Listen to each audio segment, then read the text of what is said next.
so we can start the meeting of the Airport Commission at 4:07 p.m. The first item on the agenda is for commissioners attending remotely to acknowledge themselves. So, commissioners, can you please do so? Yep. Thank you, Tim. Andrew Savage. Thank you, and Tim George. So that's we have there. Item 2 is the agenda. Do I have a motion to adopt the agenda as proposed? Tim, can you hold on 1 second Sure. while we just figure out some digital issues Absolutely. here? Let's max.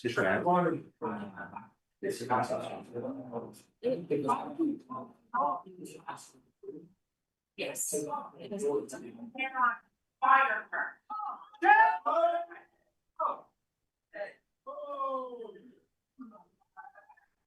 Yeah, Dave, if you can close the door so we can get started. All right, we can leave, we can keep the, that's fine, we can keep it open. If there is somebody out there that can help, so we can start the meeting, otherwise we can't start the meeting. All right, Tim, I think you're definitely gonna have to speak up, Tim. Okay. And then you can continue. Thank you, Nick. So the next item up is the agenda. Do I hear a motion to approve the contents of the agenda as proposed? So moved.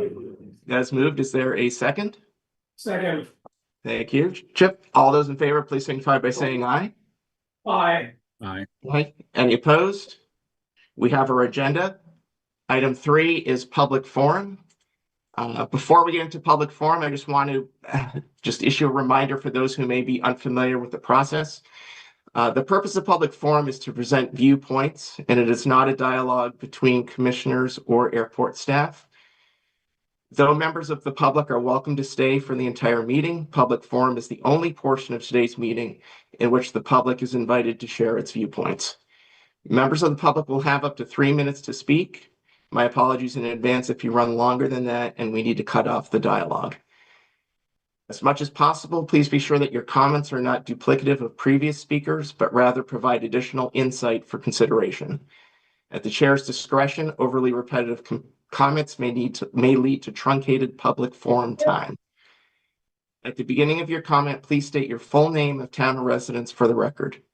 Finally, please be sure that all remarks are respectful of those in attendance and presented in a cordial and non-profane manner. We may not be able to discuss all points raised in public forum today, and to that end, we appreciate your understanding. With that said, we will begin by going down the list of people who are on site at the airport who wish to comment, and then continue with people who are attending remotely. Jesse is maintaining a list. If you haven't already signed up, please do so now. Jesse, can you please invite the first member of the public to make their comment? I go first. I have an issue. They know what it is. It's separate. It'll take less than a minute. We have to go in order as received. Maggie Chadwell, please come up to the table.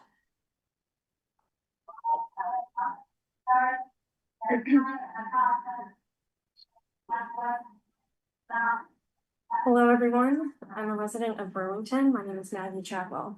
We can't hear you. Sorry about that. Is this a microphone?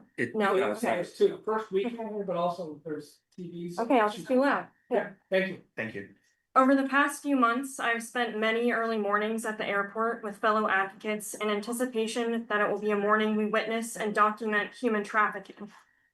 In the past 2 weeks, we've documented 2 more ICE transports and have exposed that the Burlington International Airport is disregarding the law and their own anti-human trafficking policies.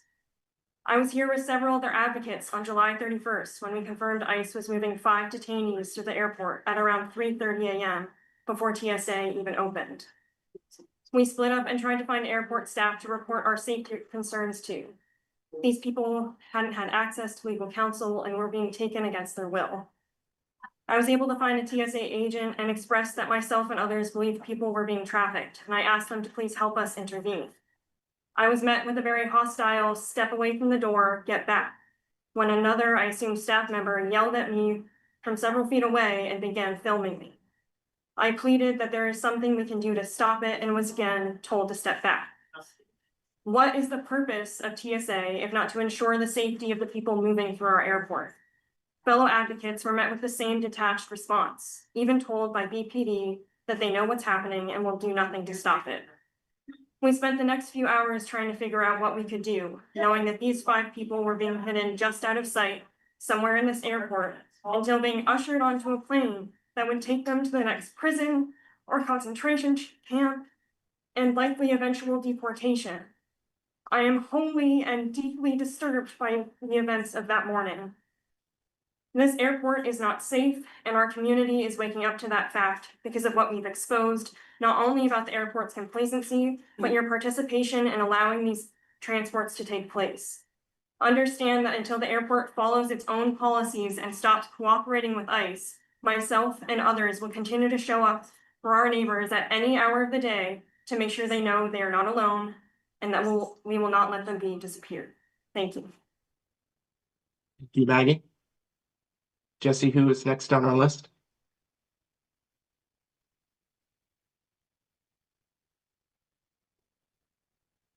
David Miskell.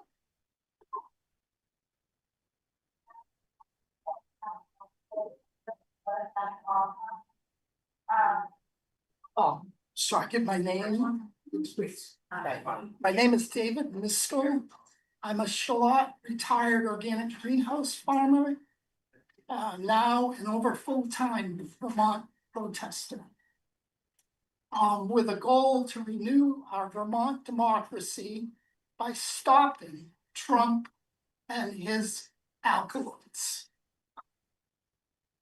Especially ICE here in Vermont and in this airport. The law might say that the airport must allow it. I believe our brave little state has done many US firsts. We can stop ICE hate here in this Leahy Airport. Our little brave state says no to hate. I'm giving you stickers. Basically, brave little state says no to hate. And I'd like, hopefully you keep the stickers. Hopefully, once we get ICE out of the state of Vermont, that you can feel that you've had a great part of it. Thank you, David. Thank you, David. Next up, Jesse. The next speaker, and please forgive me if I mispronounce names, Julie Masuga.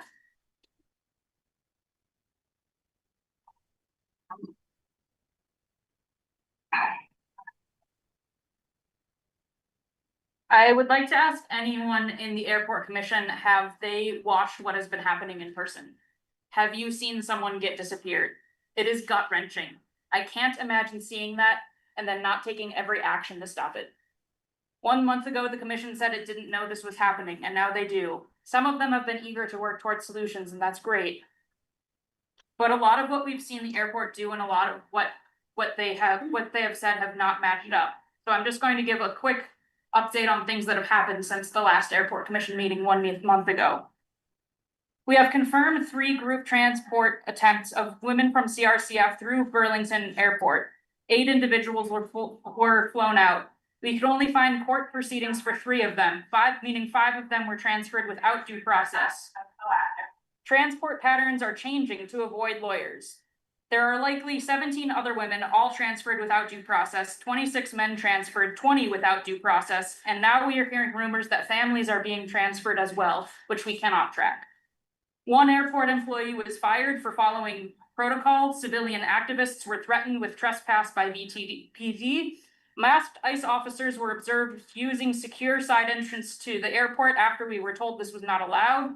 BPD and TSA both confirmed that they were aware that this was happening, but they were not going to ask for any documentation of legality of what was happening here. We were also surveilled by plainclothes armed officials. I want to believe that BTB is going to be brave in the face of all of this and do whatever it can to help. Sadly, what we've been told by the airport has repeatedly been different from what we've observed. On the 30th, the airport posted to Instagram that they were focused on Human Trafficking Awareness Day. Not 24 hours later, human trafficking occurred here. We were told the airport's goal was to treat the agents like any other law enforcement officials or members of the public, not that they would not be shown favoritism. Instead, we see them parking their vehicles for hours in front of the TSA doors, moving through the airport through sections closed off by metal partitions, coming to the airport before TSA even opens, and allowing for armed personnel to record and spy on activists. We have had TSA telling us that human trafficking prevention is not in their purview. We've been actively shepherded away from TSA agents while trying to engage with them by people with BTB airport clearance badges. And we've also been told that the airport doesn't get advised that any of this is happening, but clearly they are. BPD told us they know what's going on here, and they're not going to do anything about it. All of that said, I think there's a tremendous opportunity here for Burlington. A lot of the feedback we've gotten from folks is that we're scared. We don't know what other airports are doing. And I think we have to be the first. I think we just have to do that. We have to be brave. We have to be the first. Thank you. Thank you, Julie.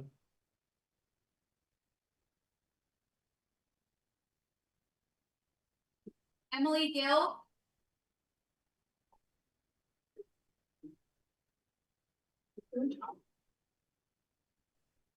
So I'm Emily Bilda and I live in Waterbury Center.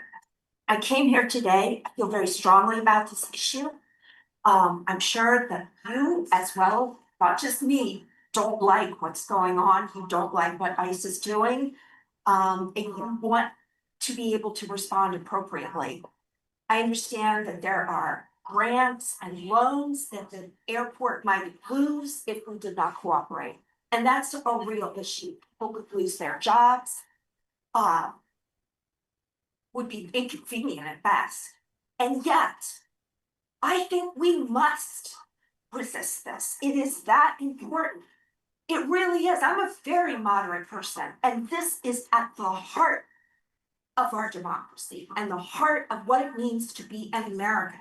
So I do think that we should resist, even though it will be painful. Thank you. Thank you, Emily. Hannah Porter.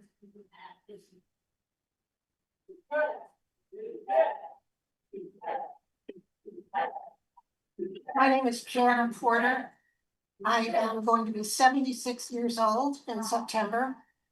I never in my wildest dreams imagined that I would be spending my golden years doing what I'm doing today. And I certainly never thought I would have to do it in the state of Vermont. A state that has always been brave enough to stand up for what's right and to do what's right before anybody else is brave enough to do that.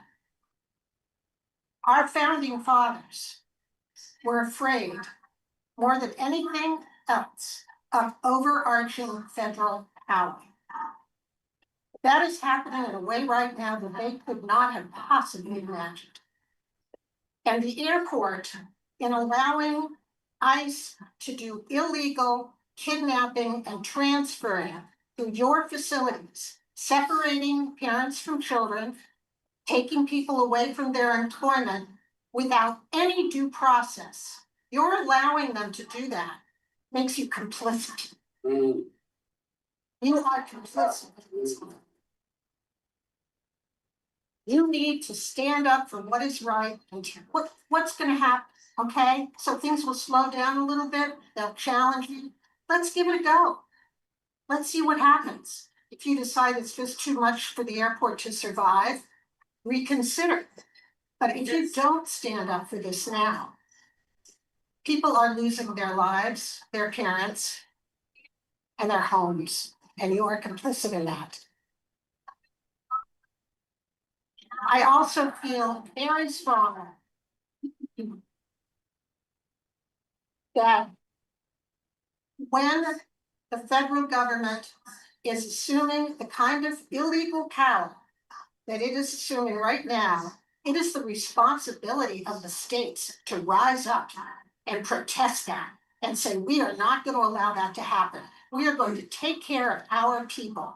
If you won't, we will. That is our job. And that's why we're all here today. And you need to be there too. I strongly believe that. I urge you to give this deep consideration. It's time for you to take a stand on this and say, no. ICE is not going to be sneaking human beings in the back door in the dark of night. People don't do that if it's legal in our state. Please give this due consideration. Thank you.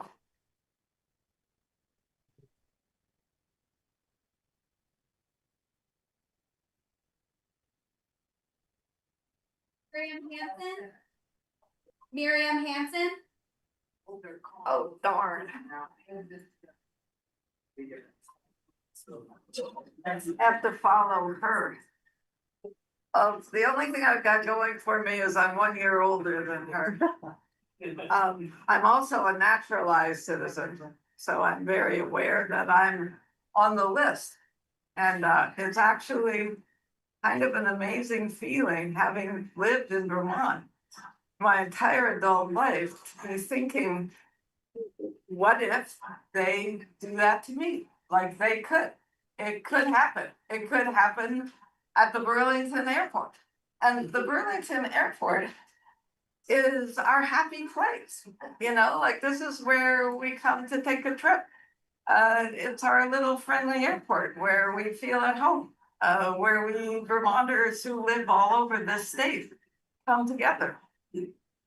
Walking into the airport today was a horrible feeling because they're spreading that sickness here.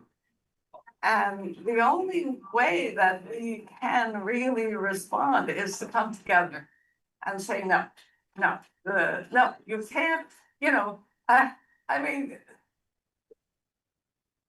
I'm born in Canada, it's true, but I think I know enough about the United States. Nobody is above the law. That's the law. So if we don't stand up, who is gonna stand up?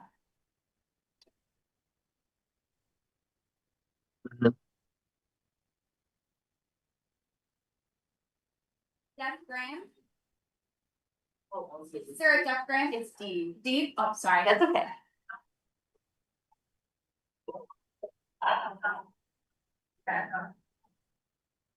Hello, my name is Dee Graham. I'm a Burlington resident.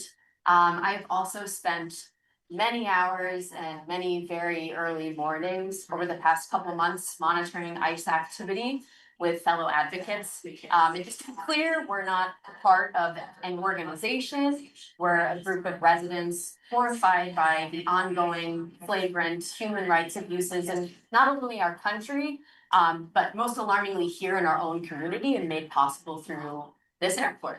As many of you are aware, ICE has been using commercial flights in our airport to illegally transport people they have detained. We know they get sent far away from their homes and often to concentration camps where they endure inhumane conditions and face deportation, torture, and even death.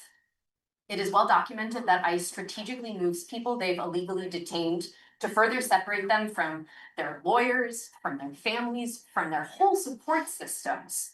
We've seen this happen in high-profile cases in our state, and we've seen it with our own eyes. The apparent apathy from the airport officials and TSA about the illegal trafficking happening at the airport are alarming. Our very legitimate concerns have been repeatedly dismissed and have even been met with contempt, which is in direct opposition of the supposed existing trafficking policies and what the airport claims to stand for. BTV has a role to play in this. As folks have made clear, we'd like to see the airport step up, resist, as others have said, and do something like this more officially to ensure that people are not brought here illegally and that they have due process. You, the Airport Commission, have a role to play to step up to make material changes to end this, and we will continue to do our advocacy until you do. Thank you.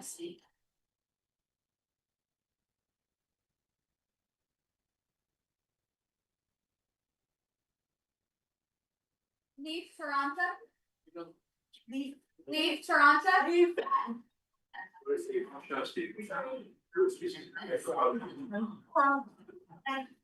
I'm there.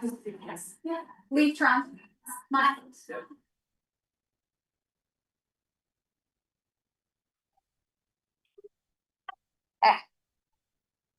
Sorry. Oh, can you hear me? Yeah. Okay. Hello, I'm Leaf. I live in Burlington. I've been one of the folks who's been here a lot early in the morning, trying to stop what's going on. Something we've been told a lot by folks on the commission, by folks in the local government, by TSA agents, by officers of BPD is this is out of our hands. There's nothing we can do. And I've been doing a lot of research and that is just not true. There's actually a lot of things that are fully within your power to do. So I wanted to tell you about some of them. First of all, I found this, I found this study by the University of Washington that says it was about airports' roles in ICE deportations. And it says, regardless of whether municipal airports have the authority to reject deportation flights, they clearly have responsibilities to oversee the health, safety, and public welfare implications of all businesses operating at their airport. The FAA Airport Compliance Manual, for example, notes that the local airport may require an aircraft owner or operator to limit equipment, personnel, or practices that are unsafe, unsightly, or detrimental to the public welfare. Local airports are empowered to conduct audits and ensure adherence to contract terms, which include following the relevant city and country ordinances, requirements to adhere with federal law, including stipulations to ensure that practices do not have a disproportionately adverse impact on communities of color, or advocate the human trafficking protections in the Victims of Trafficking and Violence Protection Act of 2000. So in addition to this, which is a lot of evidence that there's things you could do, we found that in ICE's own protocols for transports of detainees, that they have a officer in charge of coordinating with local airport security and making sure that all paperwork is in order. So BPD as airport security should be fully authorized to ask ICE agents for proper paperwork. When I called the BPD hotline the other day to report that an illegal transport was happening, I was told we verified they're federal agents, there's nothing more we want to do. And that, I believe, is a violation of the Fair and Impartial Policing Act, because in the Fair and Impartial Policing Act, Burlington police officers are only required to cooperate with specific types of judge-signed warrants presented by ICE officers. And they don't have to just see an ICE officer present an ID and let them do whatever they want, especially if it's against the law. So as airport security, BPD should be able to ask officers for documentation that the folks they're transferring have warrants, have court orders, that it's not an illegal transport, because we know many of them are, and that should be fully within their power. Also, it should be fully within Burlington Airport's power to establish anti-human trafficking screening position. Ideally, someone who's versed in immigration law, who could be out there every day, like many of us civilians have been trying to, asking detainees if they're being brought against their will, asking if they're going on the plane of their own consent, and checking that they're not being transported illegally, and then alerting airline employees when there's violations. So these are some things you could do. I know I'm out of time. I have a lot more research about this, but I just wanted to say it's really easy right now to say this is out of our hands and just act like we're powerless, and we cannot afford to do that. There are people who have been coming, even though we don't have any type of government position, any type of position in the airport every day to advocate for our neighbors, and we want you to join us in that.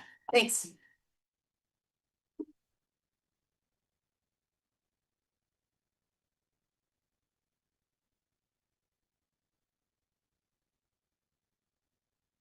Chris, okay?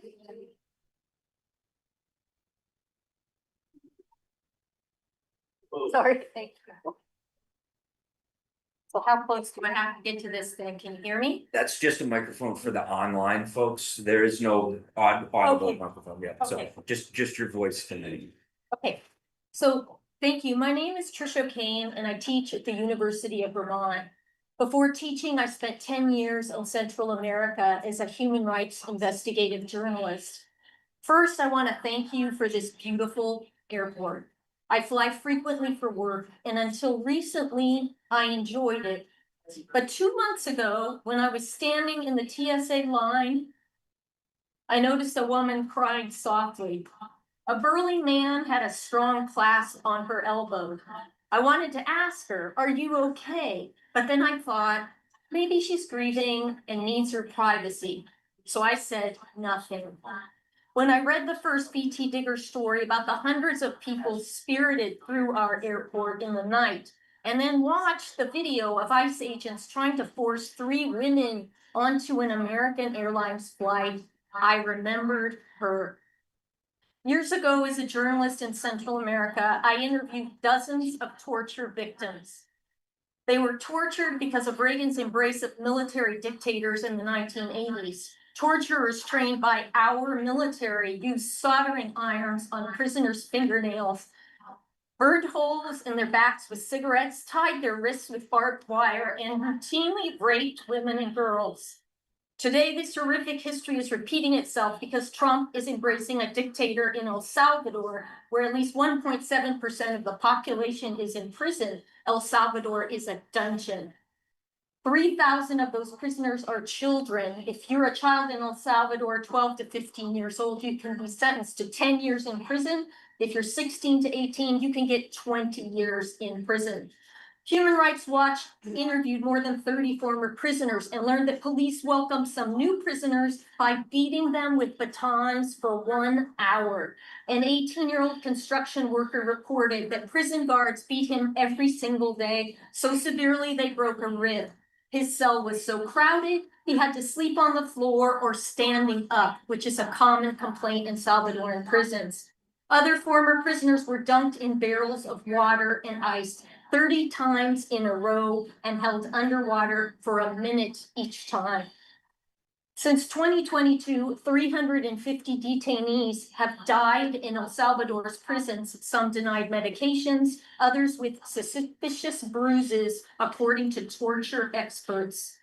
Burlington Airport commissioners, please stop sending people to countries like El Salvador.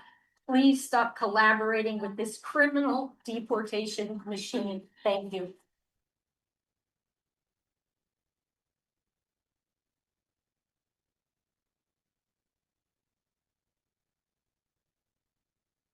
Speaker, and for me, kind of have Wavy Fowl.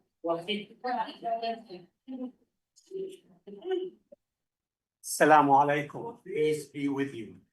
I'm Palestinian American living in Vermont. Usually we come to the airport legally and we think it is an institution where everybody is protected. Why we are here? You know, and you heard from every speaker that ICE forces doing something illegal, and the courts prove that again and again. Under freedom of speech, 2 of Palestinian Solidarity students get kidnapped, one from Tufts University and one from Columbia University. One passed by this exact airport under your watch and taken to prison for one reason only, because she signed an article for her school paper. The second one is just saying Free Palestine becoming illegal and get kidnapped, brought to this airport and get freed later. Mohsen Mahdawi. Same with our migrants, because this is all of you came from migrants' parents. All of you, none of you indigenous or native. So you have no right to accept transferring people just because you think they are legal or illegal. Our migrants shouldn't live under different laws than our laws. Under apartheid laws, where residents of Vermont working in farms in Vermont, producing to Vermont and keeping Vermont without any crime, get kidnapped passing by this airport. The problem is you know about it. Otherwise, why ICE trying to find another route to transfer people under denied, not legally? Because they know what they are doing, either illegal or they are ashamed of the public crime like you see here, or both. But this is under your witness. This is under your observation. You are the authority to allow them or to stop them. We having a crime, we don't wanna say a year from now, oops, we didn't know. Now, all of you, you know, and you better do something about it.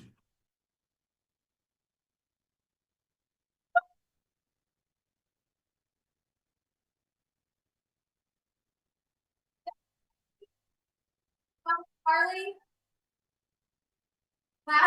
Elio, Farley?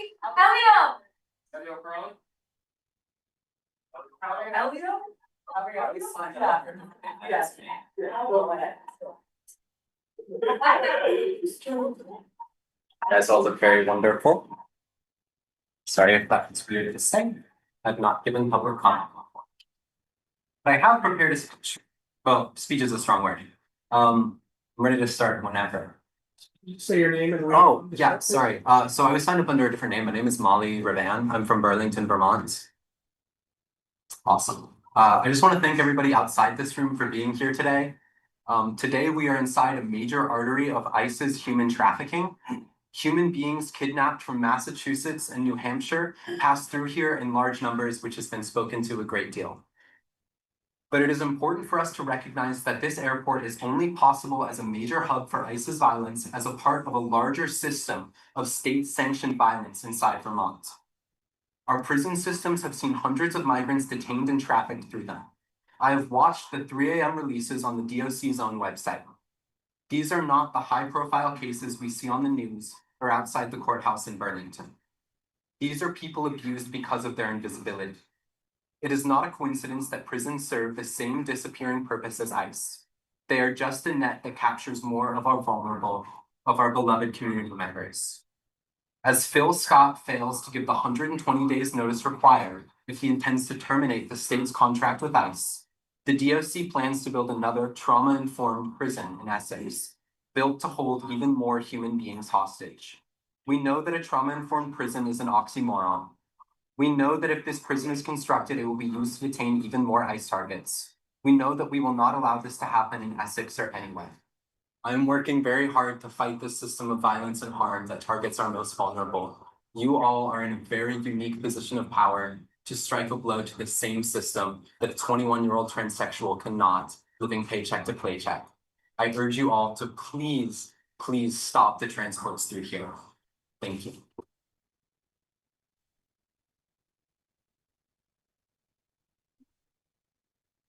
Mike,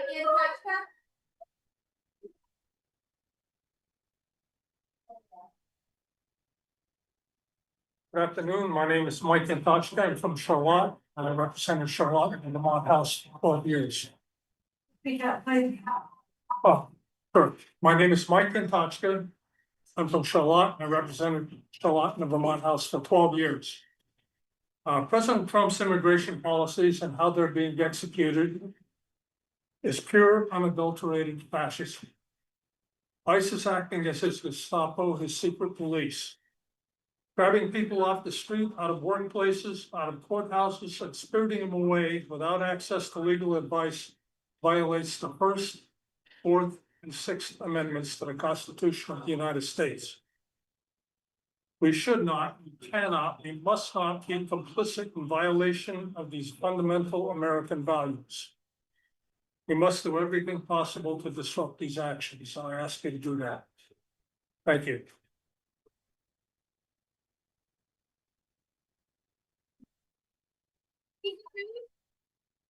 Peter Booth?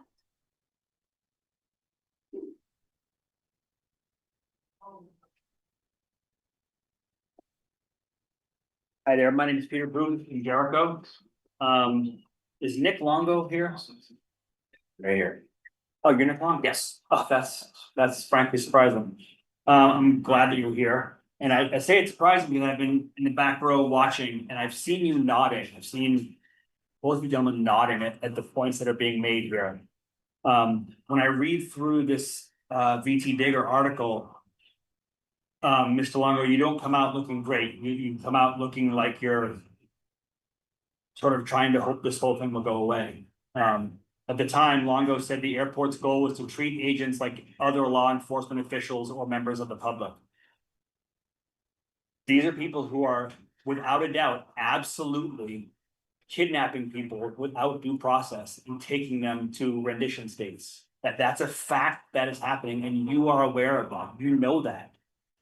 You are complicit in all of this. When we ask ourselves, what would I have done during World War II? What would I have done in Nazi? I'm like, this is it. We are in. It sounds melodramatic. We are right now living through an autocracy being built around us. And all of you on the commission have a role to play in this. And you can either say no or not. But whatever you do, you have to live with the history that's being made right now around us. Mr. Longo, you also said that it's extremely rare for airport staff to interact with ICE, but because the airport receives federal grant funding through the Federal Aviation Commission, Associate Administration rather, it was obligated to cooperate with the federal government. That's just not true. You're not obligated to do anything. And if it means you're going to lose millions of dollars, that is something that the city of Burlington and the state of Vermont has to navigate. But you cannot say that we can't say no to this because they owe us too much, because they're giving us too much money.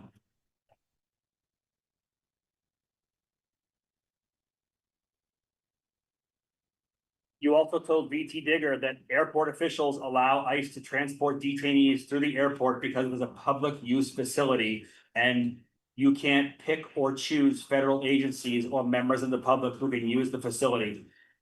I hope I don't get thrown out for this, but that is absolutely bullshit, sir. You are in control of this facility, and when you know. Point of order, can I please be respectful? I will, but that is. I'm not the chair, but. I understand, but it is untrue to say that you cannot push back on ICE because they are being treated like any other federal agency. They are the federal agency that is taking citizens without due process and moving them out of our country against their will. You absolutely have an obligation to push back on that. Thank you. Thank you. I do want to remind members of the public to please be respectful to everyone in the room and to not use profane language. Thank you. Tim, if you said something, we weren't able to hear you. Oh, I just wanted to reiterate what I said at the top of public forum, that this is meant to be a respectful gathering. Please be respectful of everyone who is in the room, and please refrain from using profane language. Thank you. My name is Mary Beth Demansky. I taught first grade for 34 years. I promise I won't say anything worse than holy cow. But man, holy cow. I have always, well, I live in Middlesex. I use this airport. I fly out of here at least 4 times a year. I come and pick up, I was here last week picking up my 8-year-old granddaughter. I always rave about Burlington Airport to all my family and friends. People that are afraid of flying, oh, you love Burlington Airport. It's one, like a yoga room. What could be better? When I just learned about this whole horrible situation of forcing people into the airport and transporting them against their will, barely 10 days ago. And I have to say, it was like if you found out Mr. Rogers was like a pedophile. I mean, it's just like an entity that you've always admired. I would vote for you every year when they had the election. What's your favorite airport? Yeah, I'd always vote, keep voting a number of times, make BTV way up there.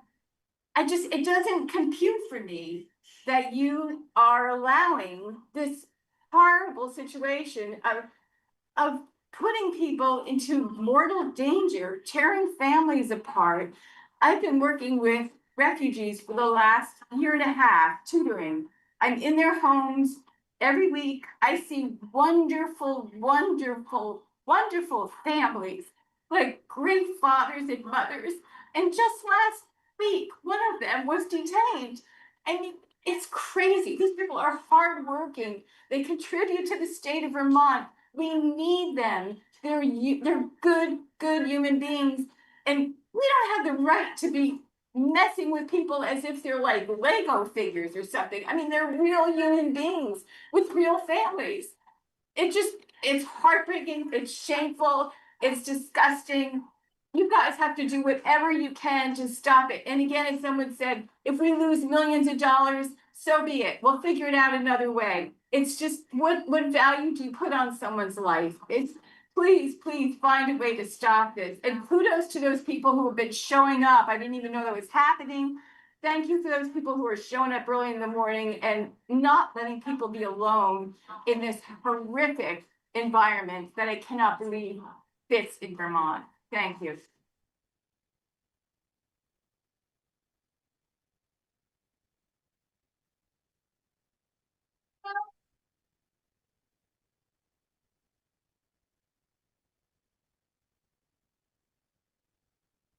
Hello, my name is Chuck DeRusso. I live in Montpelier. I haven't lived here very long, moved here about 4 years ago, but I've always loved Vermont. I used to come to visit Vermont when I lived in Syracuse, where I was born. And now I've retired and live here. I would be proud of our state if we would stand up and say, we are going to have state personnel, sheriff at every door at my airport, asking for identification, asking for no masks, asking for no weapons, asking if you are escorting someone, do you have a warrant for that person? I expect my airport to stand up for the rule of law. I hope and pray that you people act bravely. I'm a veteran. Some of you may be veterans. We fought for this democracy. We believe in the reality of American freedom.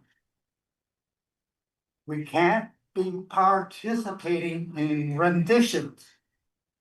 This is just like the Great Terror in Russia when Stalin came to power. We're living through this now. We need to step up. Don't wait for them to come for your grandchildren. Don't wait for them to come for you. We need to stand together as Americans.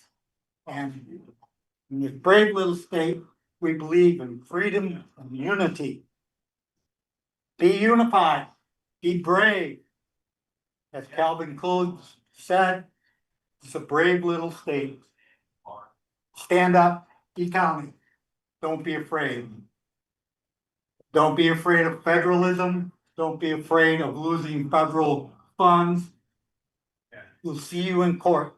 You take our funds away, see you in court. Be brave.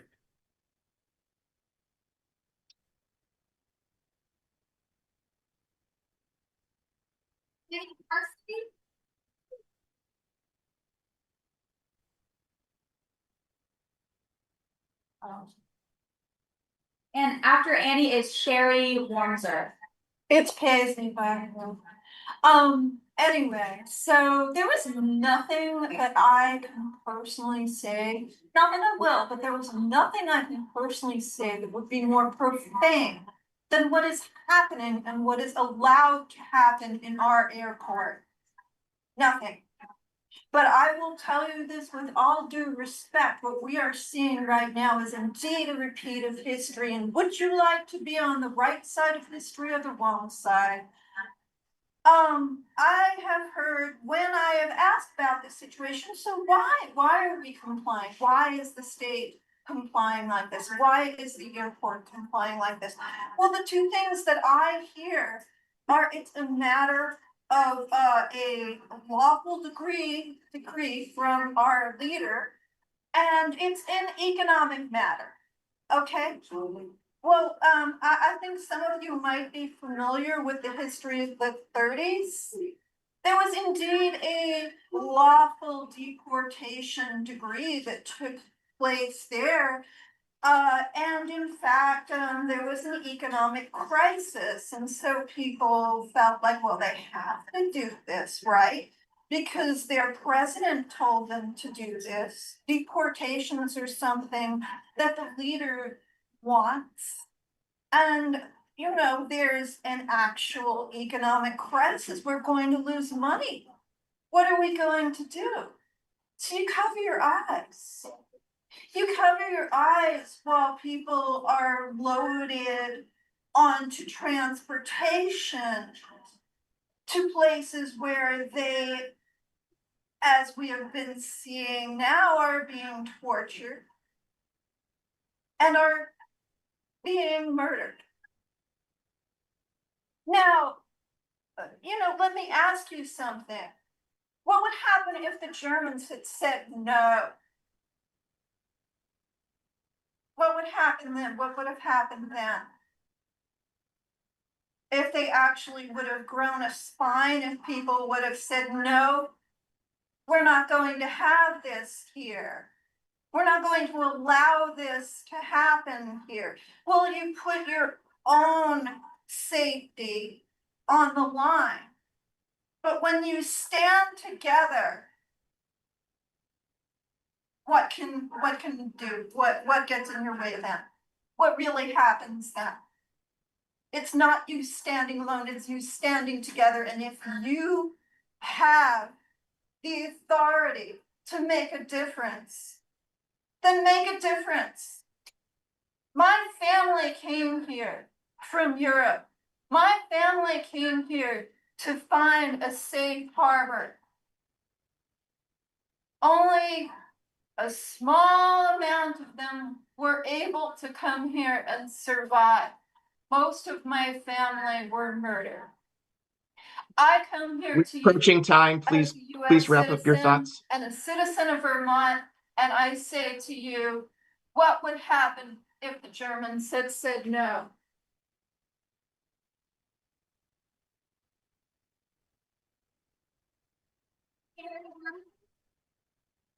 And after Sherry is Laura Zaparis. Hi, everyone. I'm Sherry Wormser. And good afternoon, Mr. Longo, Commission, community members. I am here to oppose the policies of human trafficking through Burlington, Vermont Airport. I've been listening to the people here and many express the same concerns that I have. So I've written a speech, but I'm going to change it a little bit. I love my community. I love Vermont, and I know you all share that. And I know you all share the deep love for our families.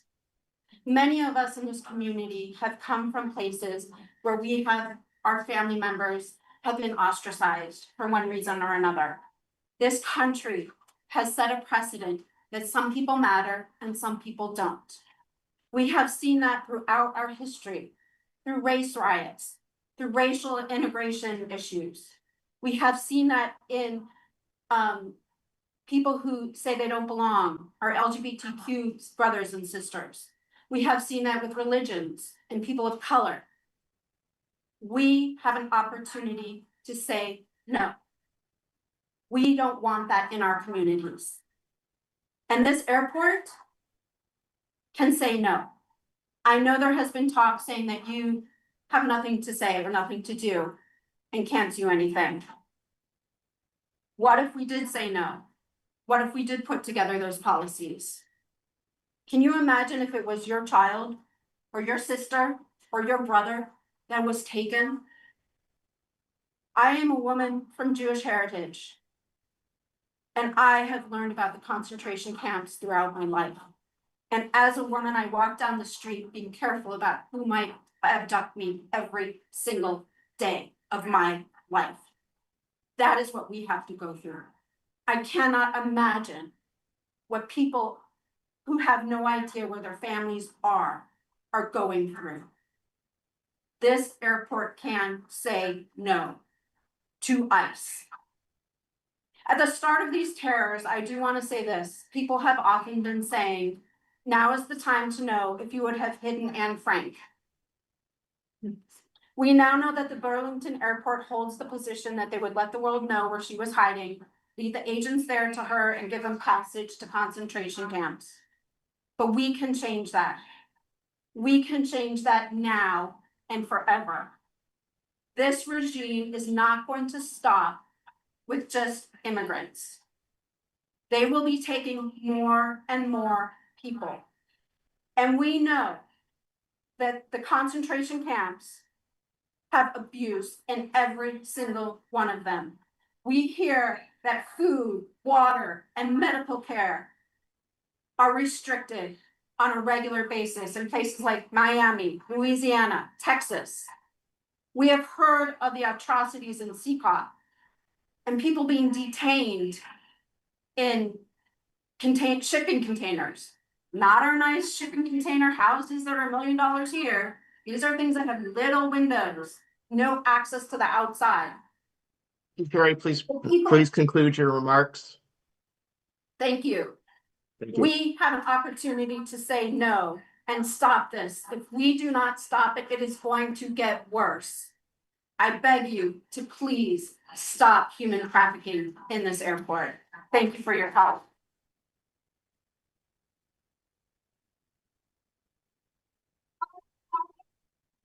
After Laura, we call Fleckenstein. Hi, everybody. I've been sitting in this room for about an hour, as you have, listening to such impassioned stories.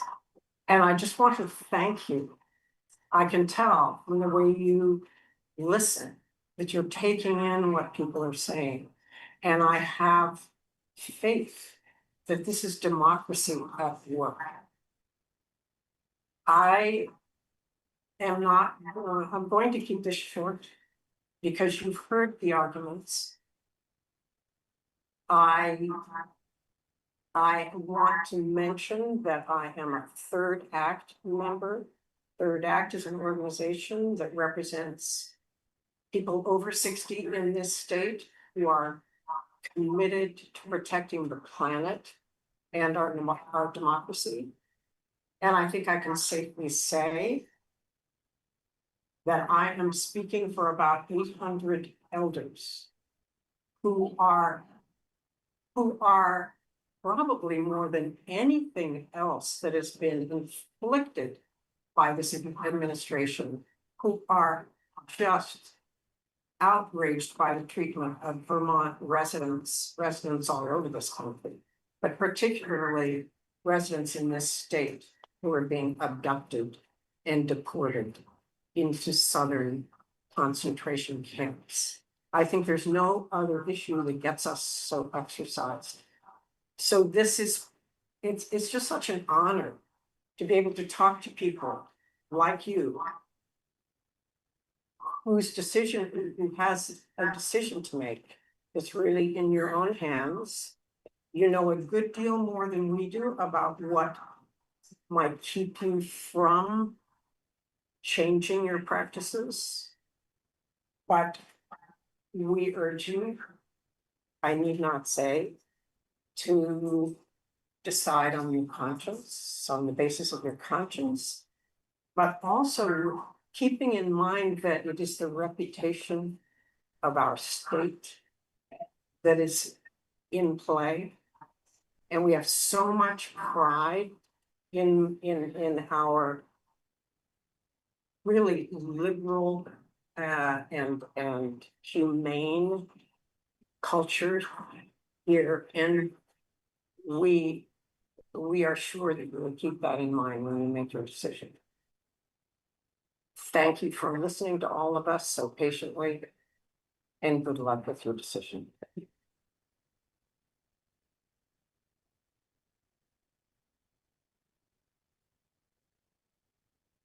Paul Fleckenstein?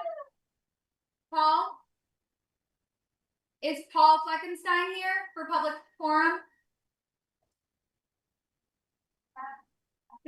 After Paul is Lexington Kennedy.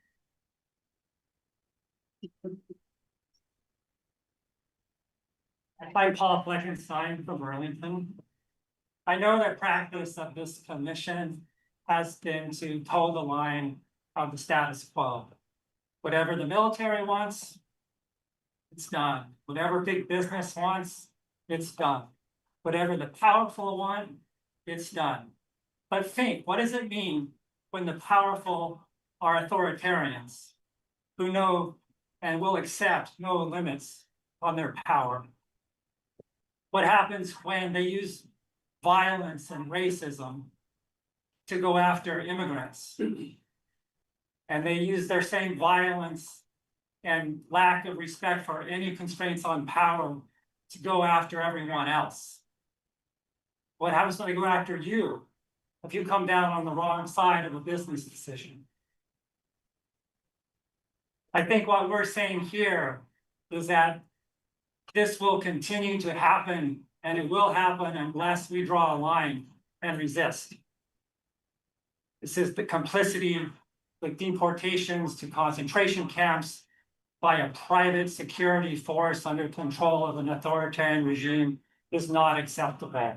We have to take a stand. The people of Vermont say this is unacceptable. The city of Burlington shall not be complicit in this.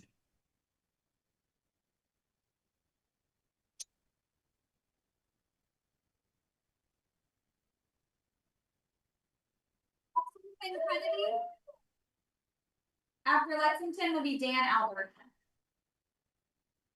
Hello.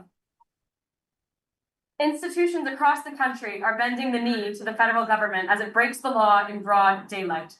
Burlington International Airport is complicit in the illegal human trafficking perpetuated by Immigration Customs Enforcement. What we're asking for isn't controversial. Burlington International Airport must enforce the anti-human trafficking policies that it already has. I am not an airport worker. I'm not a member of any particular human rights organization. I am a civilian. I'm a Burlington resident concerned about the disappearance of my neighbors. I've been taking the time out of my schedule to come to the airport at ridiculous hours of the night to watch for illegal human trafficking operations, and I've seen them happening with the cooperation of the airport. There is no reason that I and so many other Vermonters, regular Vermonters, should be taking on this job. This is the airport's job. Take responsibility. Do your job. Thank you.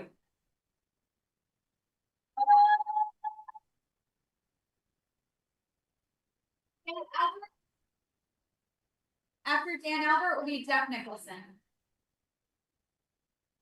Hi, I'm Dan Albert from Burlington. How you folks doing?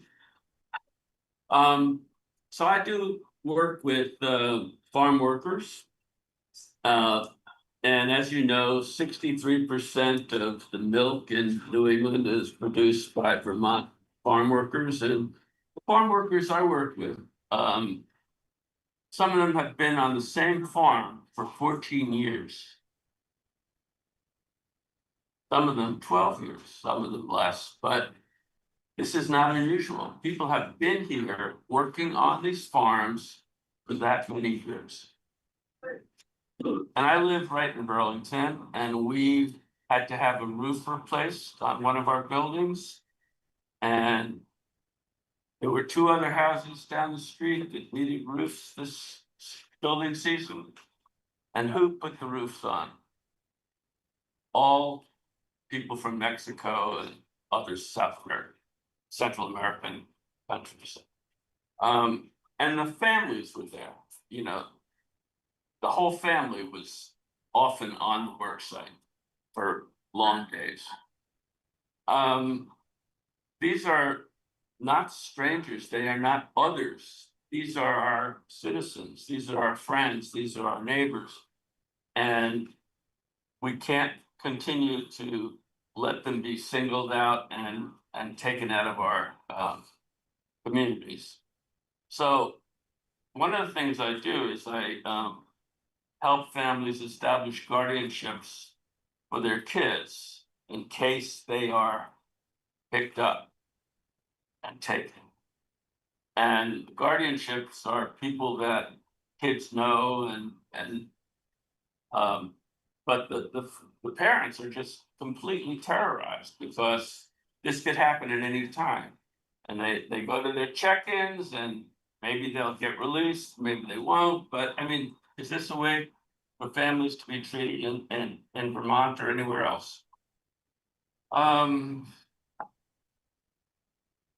So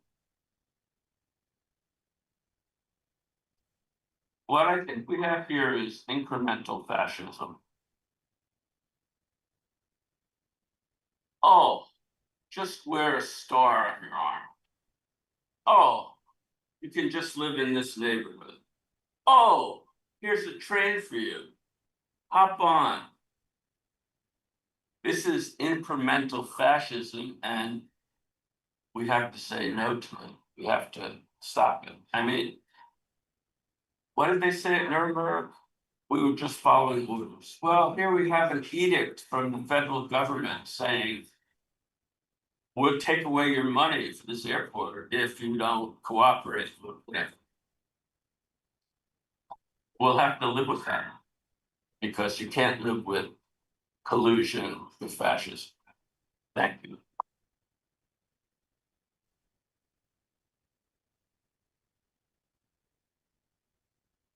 Jeff Nicholson? Can you shout Jeff's name out there, see if he's, Jeff Nicholson? I think he left, but I just wanna talk.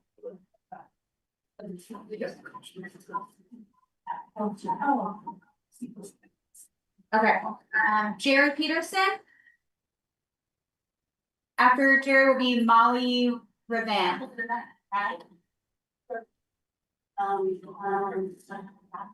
Hello, I'm Jerry Peterson. I live in Brookfield, Vermont. Compliance is a choice. When institutions like this one turn a blind eye to the movement of people being trafficked, they are not remaining neutral. They are participative. Human trafficking is a violation of fundamental human rights by allowing traffickers to operate unchecked within their facilities. The Commission is complicit in the harm being done. True neutrality does not mean silence or inaction. It means creating space for accountability, for intervention, and for justice. If the Airport Commission genuinely seeks to stand apart from crimes occurring within its jurisdiction, then it must take steps to empower those working to stop them. This includes providing activists, airport workers, and community members with clear pathways to recognize the signs of trafficking, to raise red flags, and to intervene in ways that protect victims rather than ignore them. Without this infrastructure of resistance, the airport becomes a corridor of complicity, another arm of the system that treats people as cargo. But it doesn't have to be this way. The Commission has a choice: to remain passive in the face of suffering, or to take action that aligns with justice, dignity, and human rights. The day may come in the not too far future when I myself might be transported against my will. The federal government is collating a list of undesirables as we speak, and trans people at the top of that list. I'm telling you in advance that I do not consent. Will you help me, please?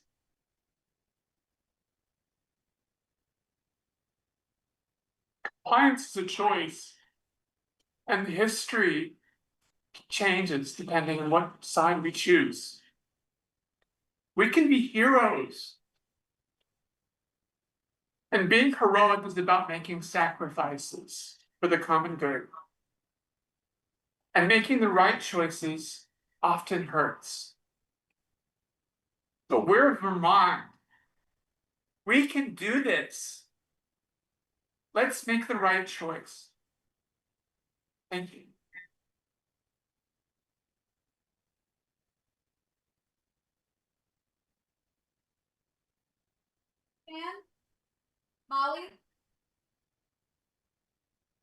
Molly Revan.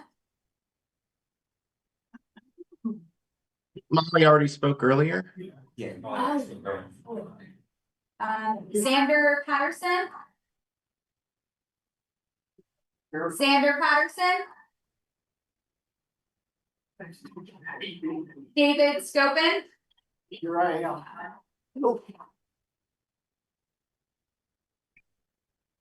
My name is David Scopin, and I'm a resident of Essex, Vermont. And you guys are really taking a beating here, although you've also heard some really eloquent speakers, so I can't imagine that I could ever do better than them or say something you already haven't heard. We're all in it together. It won't be long. I'll be a rotting corpse, and you unfortunately will follow me. But we do have choices, and I was faced with a choice when Vietnam came around. My mother was faced with a choice when they were bombing Budapest. And Dr. Spock said, let's ban the bomb. So I was a young boy walking down the middle of Euclid Avenue in the city of Cleveland with Dr. Spock and a small group of people who wanted to be heard and wanted to change things. And I'm sure that some of you have had similar experiences.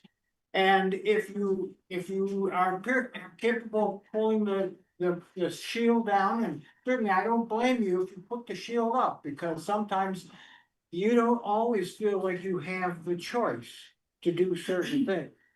And I am not someone who sees this country as a shining star, because I'm, as I learned, not from school, but later in life, we committed genocide to clear out folks who had cultures here that should have been respected and followed and lived by. And then we made amazing wealth by enslaving other human beings. I look around the world now, hoping that in the last few years things will change, but you have Ukraine, you have Gaza, but then it's right here at home, right in front of us. And yeah, you do have a choice. You do have a choice, and it's not an easy one. And I hope you make it, because certainly you will be on the right side of history if you're capable of saying, nope, I'm not gonna do it. I'm not gonna do it. Don't expect me to do it. I will quit the commission. I will walk away from this, but I'm not gonna do it. So thank you very much for your time. 30 minutes. They only gave us 33 minutes. They only gave us 20 minutes in Essex when we were battling with the Amazon adventure. So you've withstood a lot more than the Development Review Board had to put up with. So thank you very much for your time. We all have a choice. Yes. Next is Sharon Bear. After Sharon is Angela Pack. Hi.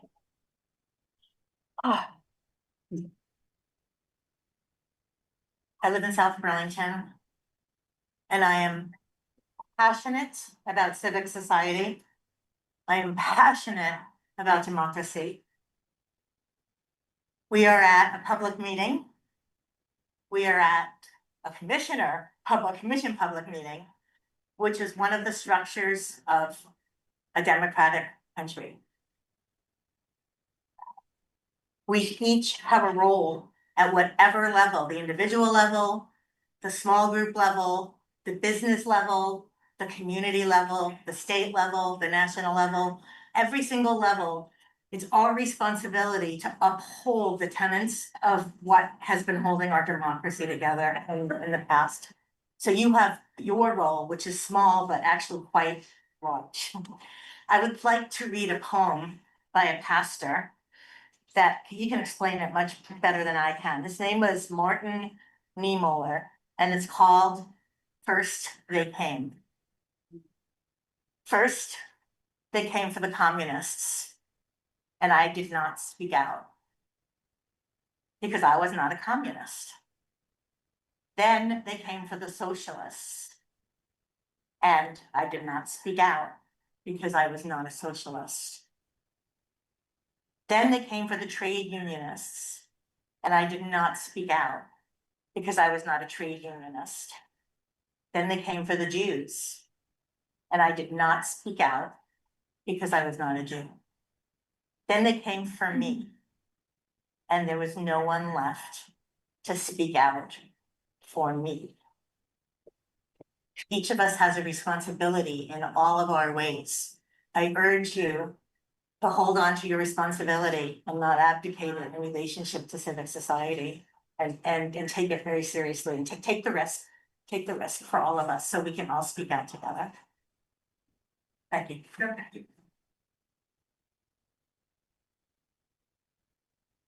Angela Patton? Angela Patton? Is Angela Patton here? Anna Rose Benson? That's me.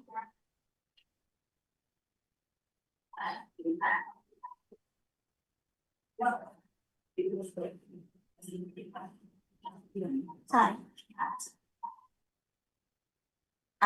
My name is Anna Rose Benson. I live in Weybridge, Vermont. I thought it would be interesting to read your names as you're a group to me. Timothy George. He's online. On the screen. Oh, there's people up there. Jeffrey Schulman. Up there? I don't think he's here today. Okay. Robin Gillian. Also not present. Hey. Chip Mason. Andrew Savage. He had. I didn't realize. Helen Neal. Here. Hi. Connor Davey. Thank you for being here. Thank you. Thank you for giving us so much time and being so patient and allowing us stammer through some things. I wrote some stuff down, of course. It's no longer a secret that our airport has been a place where ICE brings immigrants and they are flown away to, do you know where they're flown away to? I found out this yesterday. 450 people is what I heard have been reported from this airport since January. Families, babies, little kids, not their dogs. I wonder how long you've known that this has been a hub for deportation. Were you told or asked? Have you had any say in it? Let's see. I'm sorry, but I'm remote.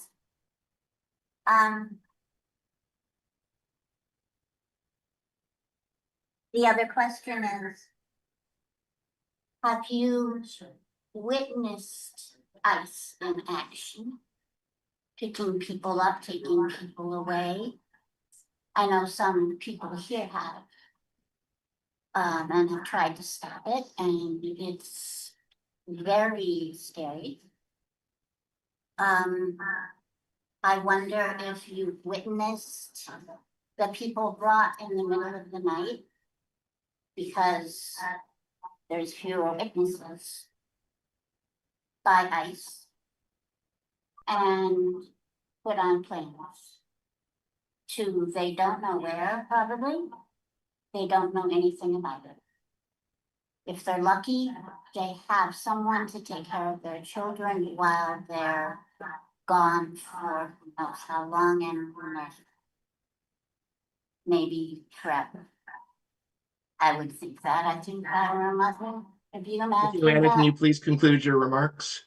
Oh, sorry. That's Sure. okay.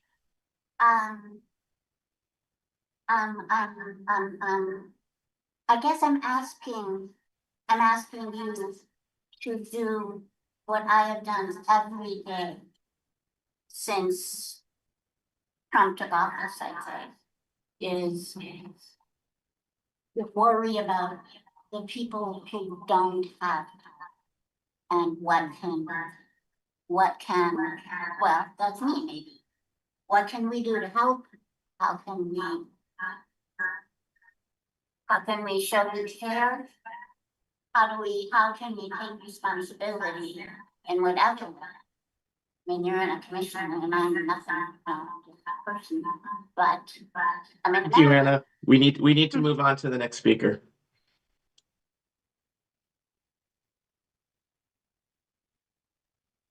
Let's go.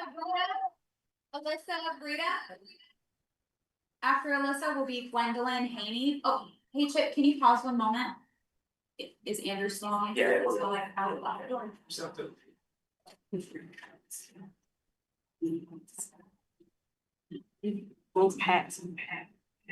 Hi, everyone. My name is Alyssa Brita. I live in Burlington.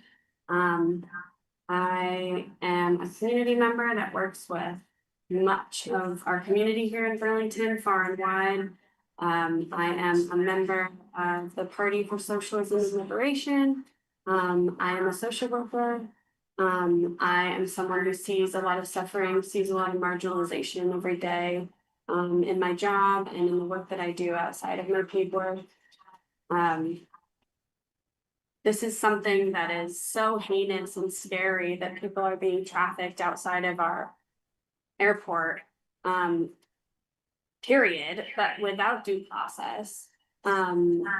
People that are just like you and I, loving parents, hard workers, people who really give to our communities, people who feed us, people who love one another just like us. I believe that every one of us cares about our community, and I appreciate you guys being here and listening to us, and I hope that means that you care about this issue as well.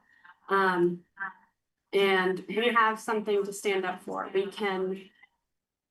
have power. We have power to say that we don't agree with this, to do something about it before it gets even worse. Because like many people have said before, this isn't just happening to immigrants. This isn't just happening to a certain number of people. It will happen to queer people. It will happen to disabled people. Everyone's getting pushed to the margins, and it's just going to keep happening more and more. And at what point do we stand up and say something? And I believe we need to say something sooner rather than later and do something, because we do have the power. We can take a stand. History shows us that when we take a stand, things happen. The billionaires and the billionaire class is just continuing to see how far they can push us, how far they can take the power from us, from workers, from everyday people like all of us. And we have to show them that they can't. We have to stop this before it gets wildly out of control. And in my opinion, it already has. ICE hasn't even been around that long. We don't need ICE deportations to our airport. We need community care, healthcare, flood relief. We can't just let them decide our fate. We can't concede to these atrocities. This is an attack on all of us. And like I said, it's going to get worse. And we have to stand up against this now. And we do have the ability to do so. We have the power. So thank you.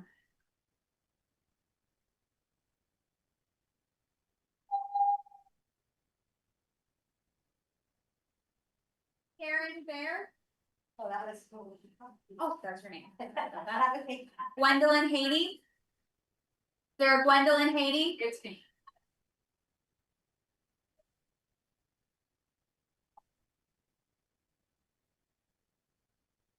Hi there. Thank you so much for your time today. I just want to express my deep concern and complete and total anxiety about these as it was well put, incremental fascism. The fact that we are afraid for our beloved neighbors is a horror I don't think I would ever get to know as a Vermonter. I'm often ashamed to tell people that I'm an American, but I am always proud to say I'm from Vermont. Please continue to act in such a way that I can be proud of. I just want to share a little personal anecdote that I'm currently experiencing because of the ice raids.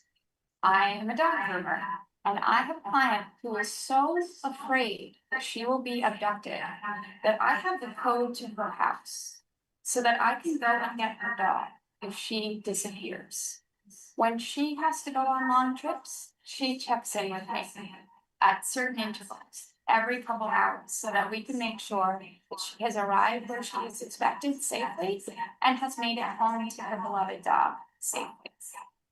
This is not my fucking job, but I do it because I love her and I care about her and I want her to be safe. And I feel the same way about all of our immigrant neighbors. All of them deserve a safe community to call home. And the community that we get to enjoy exists because of them. As a child, my mother would often work as an interpreter for migrants on the farms. She would take them to their dentist appointments, doctor's appointments, grocery runs. They were always the kindest people I had ever met. And one in particular, Regina, was abducted one day. And my mother negotiated with ICE to have Regina stay with us before her court case. And Regina stayed with us for many months. And in those months, I knew nothing but the kindest person who would feed us and laugh with us and nourish us, both emotionally and physically. Mexican food made by someone who actually knows what they're doing is unbelievable. And I just beg you guys to recognize that these are just people, just like you and I. I cannot imagine the horrors that Nacho and Heidi went through being separated, being yanked out of their car. We're talking about a freshly graduated high school student. I cannot imagine high school me being ripped out of a vehicle and driven around all over Franklin County so as to confuse the very few people who are on my side where I'm even being taken. And you know, fortunately, she didn't make it to the airport because if she had, we wouldn't even know where she was. So please, do not help them. Do not be complicit in this active tyranny that we're witnessing on a grand scale. You know, if you think back to the Germans, like how could they not possibly smell the smoke? We have no excuse. We are watching in real time these people being taken off of the street, taken away from their homes, and truly disappeared to the horrors that are taking place in Miami as they saw. Vermonters stand against this. We will not be complicit. I beg of you to represent us accurately.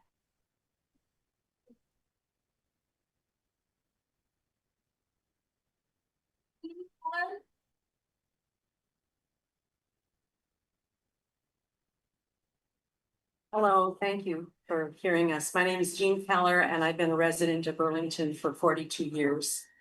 I've worked in city and state government and I've worked for a lot of nonprofits and I've been a lobbyist in the state legislature.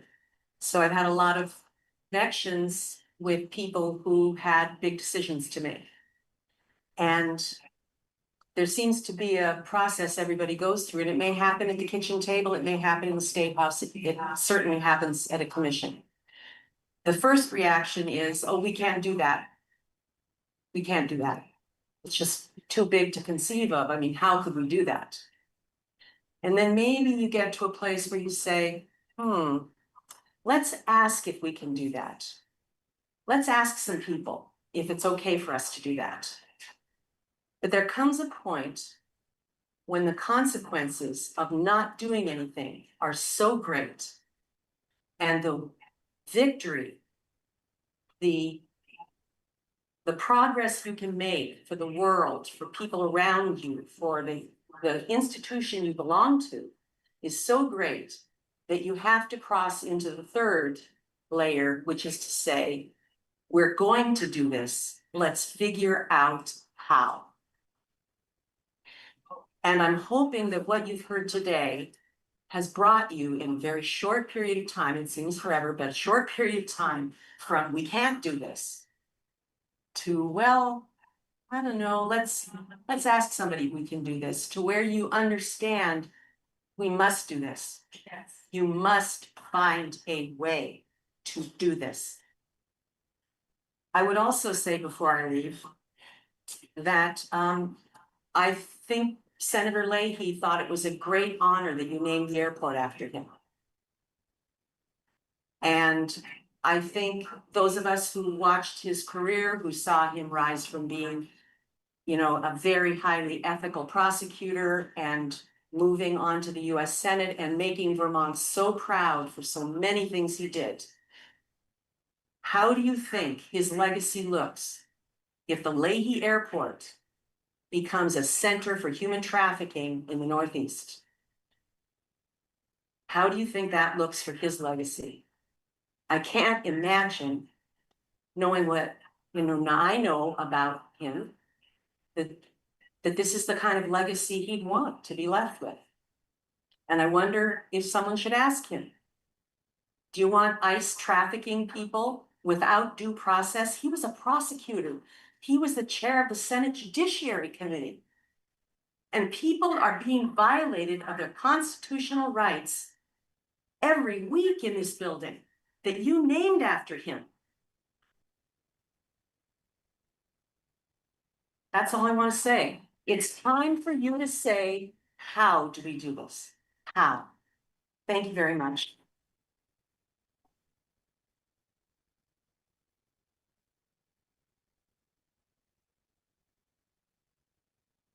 Nicholson?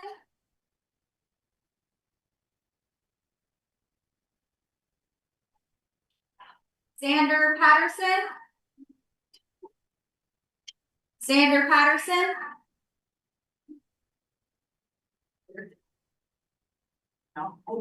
Drew Shaitzer? Drew Shaitzer? He's leaving. After Drew, Angela Patney. Mike and Romeo, can you just make sure that people know that if they would like to speak, but we want to make sure everybody has an opportunity to speak, just make sure that they know that they have to sign up. And we'll double check. Right, sign up? You may, yes, yeah, we can grab some forms for folks in the room as well. Go. Hello, Drew Schatzer, resident of South Burlington. I've addressed this committee before, volunteered my town a lot, served on town committees, very involved with this community. I'm also a proud boycotter of this airport. I go to Plattsburgh and I'm gonna continue to go to Plattsburgh. Basically because, you know, this committee showed its true colors with the basing of the F-35. You showed us that we can't really appeal to your humanity, what Vermonters would do, what's the right thing to do, because you're gonna just do, you know, what they tell you. Military tells you to do, what Trump tells you to do, what ICE tells you to do. So to wrap up my point, if you're worried about losing money, grants or funding, you need to be worried about people like me, because this movement of boycotting this airport is gonna grow with the more shady stuff that you guys allow to happen here, like basing military hardware, like allowing people to be trafficked to the middle of the night. And we're gonna make sure people know what you guys are doing here. So please do make the right decision, not because it's right, but because you're gonna lose money. You're gonna get fired if you can't run this airport, you know, in a way that the Vermonters want it to be run, and they're not supporting it. So hope that made sense.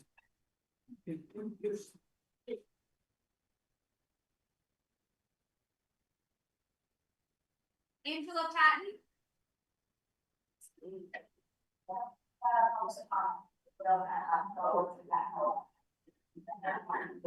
Jennifer Chiodo? Jennifer Chiodo? Are you Jennifer? After Jennifer will be Bob Atkinson. Thank you. I have a great deal of empathy for what you're going through, the decisions you have to make. I'm a consulting engineer. I've done work for the airport, the Guard. And really, I have two questions for you, and you don't have to answer them out loud. I just want you to think about them. The first is, do you think what ICE is doing here is right? And if you have any doubts about that, I encourage you to read the Human Rights Watch report on ICE.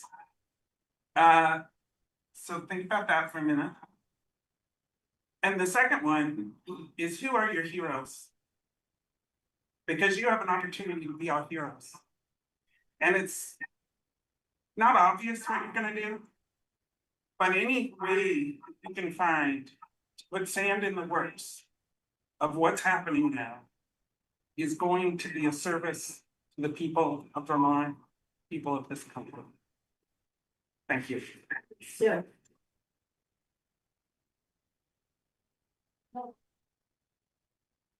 Bob Atkinson?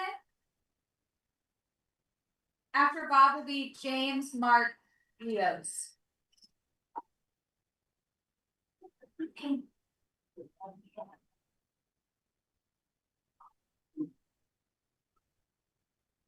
Good afternoon, all. Evening. I see some familiar faces because I worked for the state of Vermont in the Rail and Aviation Bureau and used to organize the Aviation Council meetings, so I've seen and heard of most of you. I'd like to just take a minute. I come from Plainfield, Vermont. I'm native Vermonter, born and raised in Newport, Vermont, and used to fly an occasional DC-3 between Newport and my college in Boston. So that takes me back a few years, and probably some of you too. Anyway, we're now at a point where we seem to have a federal government that's out of control, that is just trying to shoot fish in the barrel, if you will. And the only way that they can do it is come after people of color, people who have been naturalized in this country, born, people who have contributed to society, economically, socially, politically, and now they find themselves on an airplane going to who knows where. You don't have to be complicit in this racket. You don't have to be complicit. You can choose to be non-compliant. You can choose to say, find another airport, find another way of traveling, find another way of doing it. But don't come on to us and insist that we make the decisions for you to export people without, against their will. So it's being brought up by a dad who told me that always do the right thing, and a mom who told me that it's one thing if you screw up, but it's another thing if you lie about it. And believe me, if you don't acknowledge that the truth is there and you don't acknowledge what is going on, then you're complicit in a lie about what's going on under your noses here. It's not fair that you let people come in through side doors of the airport. I don't know whether they're bypassing TSA to get onto planes, but there's also your policy about not having people fly against their will. It's kidnapping. It's human trafficking. And you all know what it smells like, and you all know what it is. So here's your chance. Do the right thing. Don't worry about what's gonna be coming down the pipe after you, but do it for citizens of this country, do it for your children, do it for your grandchildren, so that one of these days we can look back proudly and say, here's a country that we're proud of, and here's what I did to preserve it. So thank you.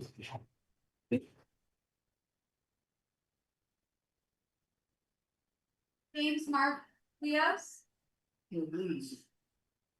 After James will be Will Keaton. Good evening, my name is James Mark Lease. I live here in South Burlington. I believe the aviation director should be fired. His job is to protect the public health, safety, and welfare by allowing people to be carted away illegally by the federal administration. He's not doing his job. He shouldn't be in this job anymore. What we need is the local officials who will do what their job is as local officials. The most important job of municipal governments is to protect the public health, safety, and welfare, and it's not being done. So, you're not doing your job, find another one. Find something where you don't have to protect public health, safety, and welfare. Do something else, do something productive, but don't allow anyone from the federal government to come in here and take our people away and cart them and send them off and do things that are totally illegal. Find a way to stop this. Thank you very much.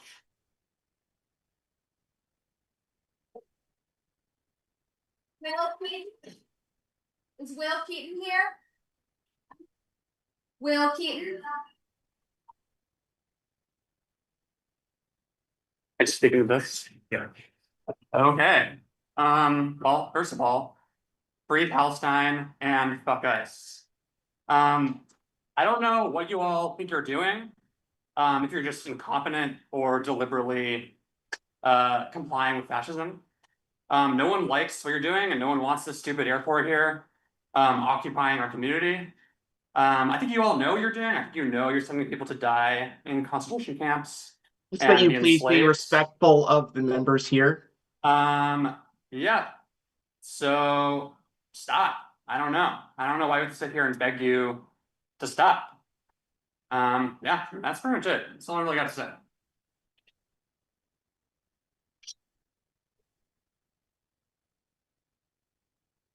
Matt, go. Matt. Got it. Got it. Sorry about the hero. After Matt will be Alan Coulter. Hi, I'm Matt Guile. I'm a resident of Winooski. I work with a lot of immigrant and refugee students, and I'm scared for them and what's being done to our immigrant and refugee communities. You have an opportunity to use the power that you have to protect them, and you need to use it. Thank you.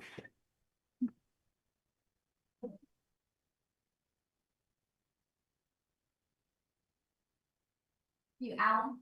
Yes.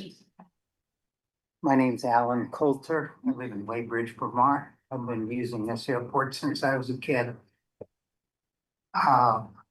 It's not always easy to do what's right and what's just, but I urge you to figure it out, and you will have a lot of support. Say.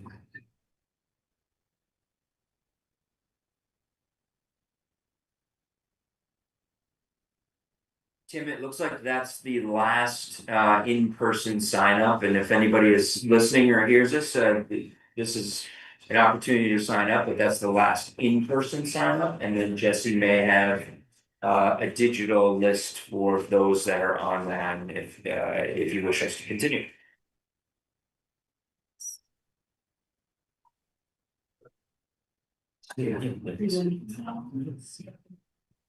Tim, would you like Nick, me let to me know if there's start? any other members who wish to speak who are in person before we proceed to the online participants.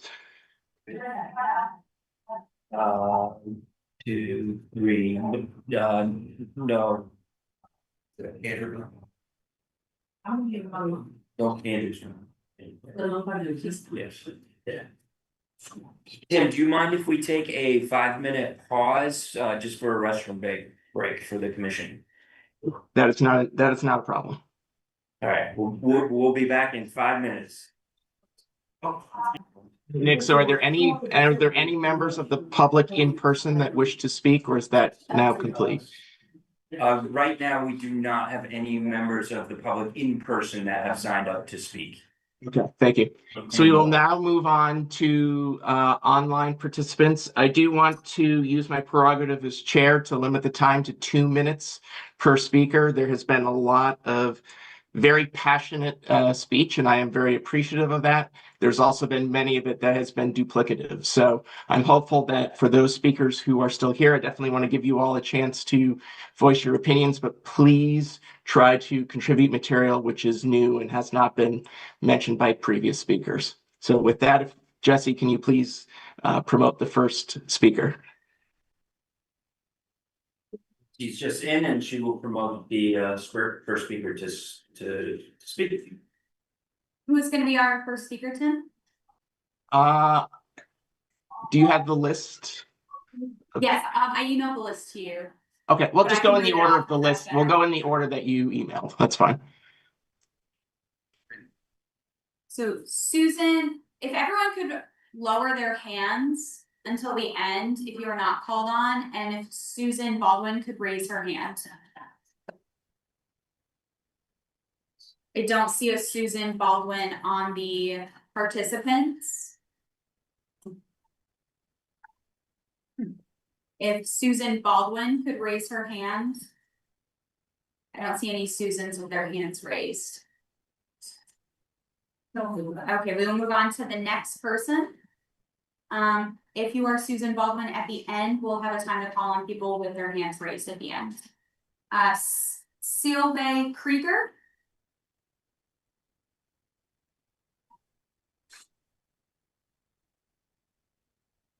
Okay, I don't see Sylvain Krieger. Again, if I'm not calling on you, please lower your hand until the end. Seth Steinzor.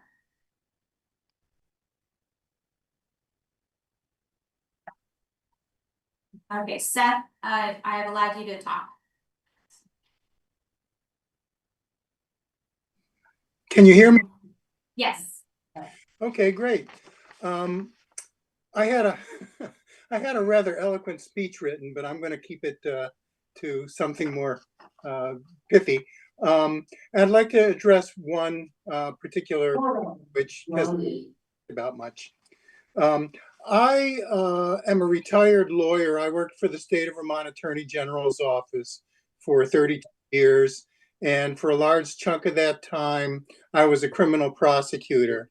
And so I would like to point out that contrary to what Mr. Longo may have thought, ICE is not like other law enforcement agencies. Other law enforcement agencies in Vermont thoroughly investigate before they detain somebody. They have probable cause. They submit to a court. They provide due process. They respect court orders. ICE does none of that. They detain people with minimal or no investigation, often without probable cause or even reasonable suspicion, sometimes just because they have a tattoo. They engage in racial profiling. They detain people for exercising freedom of speech. They defy or evade court orders. They play shell games with human beings to avoid judicial oversight. They routinely lie about what they're doing to the public and to the courts. They operate in secrecy, in the dark, in masks, incognito. The Associated Press reports that ICE's own figures show that 84% of their detainees pose no threat to this country. Somewhat over 2/3 have no criminal record whatsoever. When Jeff Amistoy swore me in 1990, he told me 2 words, and I'd like you to bear them in mind. He said to me, "Do justice." And that, I think, is the duty of every public servant. And Mr. Longo, I'm looking at you. You're a public servant. Do justice. Thank you.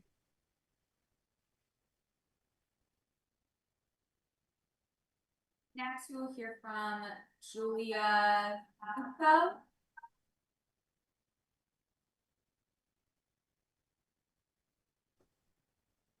Hello. Can you hear me? Yes, go ahead. Okay, excellent. So, first of all, I would like to say that I agree with and want to emphasize all of the points that were raised tonight. And I would also like to start by reading the names of people that have died in ICE detention in 2025 and take a moment of silence for them.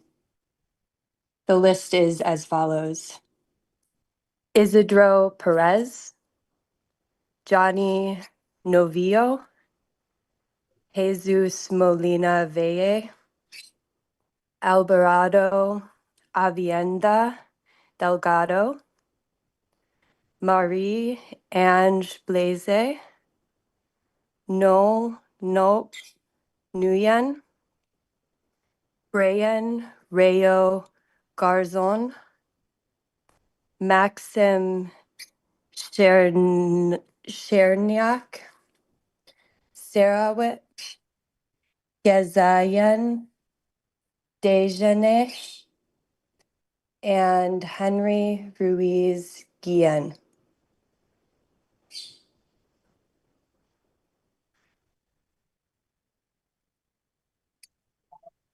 So, from the reporting I could find, at least 13 people have died in ICE custody this year alone. The reported number for the entirety of 2024 of deaths in ICE custody was 12. And please note the most recent reporting I could find for 2025 deaths in ICE custody was as of June 30th. You are being complicit in illegal, unconstitutional detainment, kidnapping, and death. of humans, both those who are US citizens, US residents, and members of our world. So do not choose to turn a blind eye and be complicit, because the suffering, the deaths, the destruction of families is also on your hands. And if you choose to continue to be complicit in this, thank you.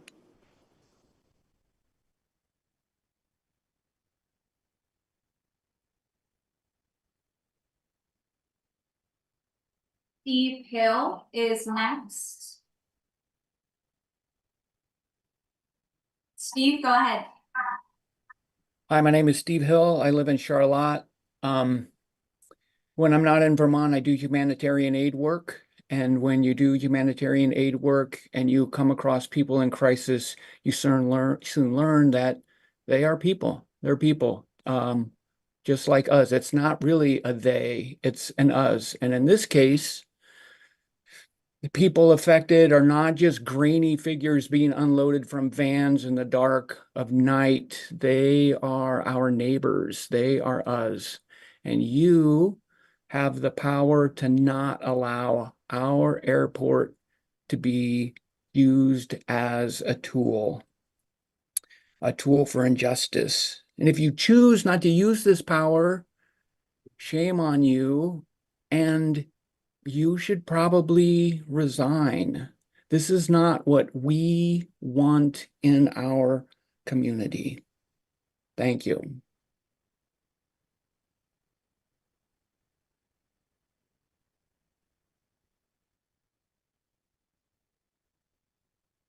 Next is Jeffrey Gerard. I don't see someone by that name. Could you please raise your hand?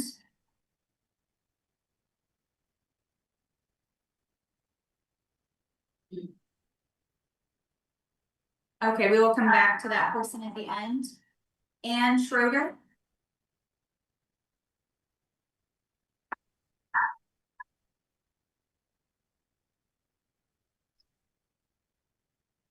Go ahead, Ann. Okay, yes, thank you. I live in Dummerston, Vermont, which is down near Brattleboro. And so it's 2.5 hours from Burlington. I've never used the airport there. I fly out of Bradley Airport in Windsor Locks, Connecticut.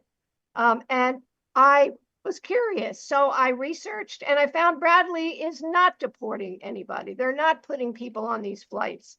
And in fact, the AG of Connecticut is warning to stop the Arizona transports of another airline, Avelo Airlines, that flies out of Bradley, but they're not flying people out of Bradley. They're flying people out of an Arizona airport. And so, but even so, they are warning them that if they don't stop flying people out of an Arizona airport, that they're going to lose tax breaks.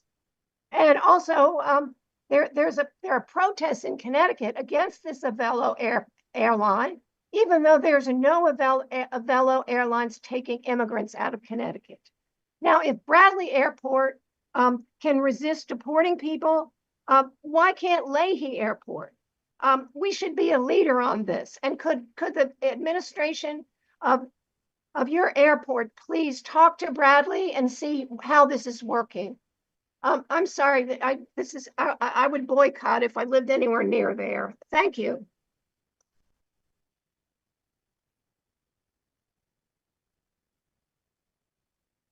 The next person on the list is Courtney O'Connor. I don't see someone by that name. Could you please raise your hand? C. Meyer, are you Courtney O'Connor?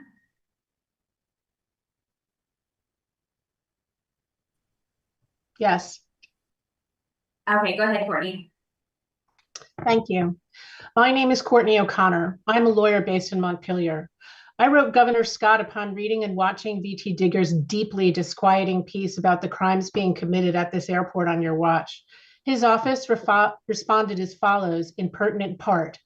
Our administration will support efforts to ensure that those detained in our state are treated fairly and afforded full due process guaranteed under the law. I can share the letter with you if you'd like. Allow me to touch on some points about your liability for these forcible removals in violation of the United States Constitution and surely Vermont's Constitution as well. Constitutional violations like the denial of due process and attacks on personal security inherent in these forced displacements are crimes under federal law. As a consequence, Vermont law enforcement is duty-bound to intervene to protect the public when such crimes are being committed. Sorry, just having trouble with my computer. Given the nature of my work, I have visited countless prisons around the world, including in the United States and El Salvador. I've seen firsthand the hell that these people are being sent to endure in patent violation of international law. I also have experience working in and with governmental and intergovernmental organizations to safely accompany people to flights via the side doors of airports in order to protect the passengers. I have never in my entire career heard of side doors being used in a democracy to protect from detection government officials who are acting feloniously. Let us be clear, Vermont law enforcement and airport officials who facilitate the cutting off of abduction victims from access to their families, their lawyers, and members of the press and public who can send messages to their lawyers and families are complicit with the federal goons acting criminally in this building.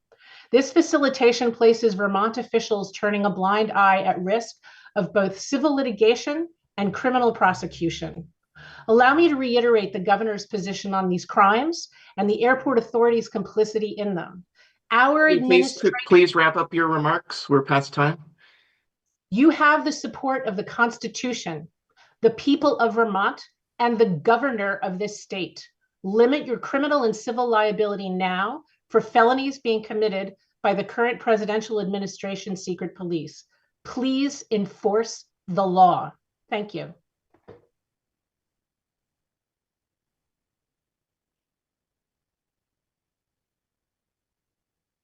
Catherine Artaud is next. Could you please raise your hand? Catherine Artaud or Artaud? I don't see anyone by that name on the list. Okay, moving to the next person, Michael Inners.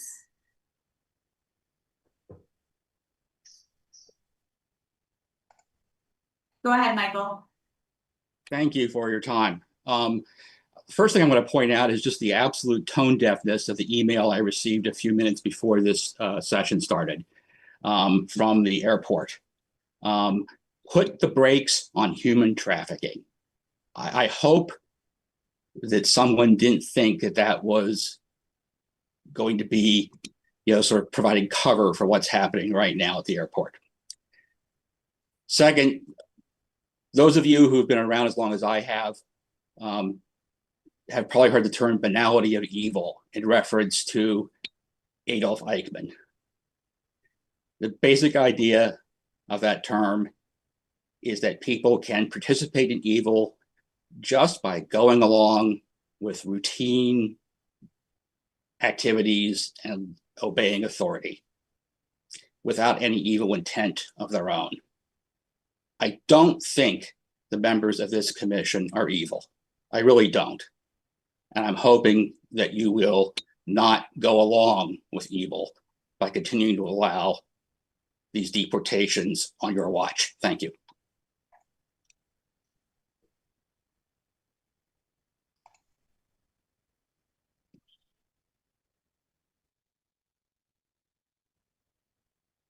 The next person is Carolyn Stevers.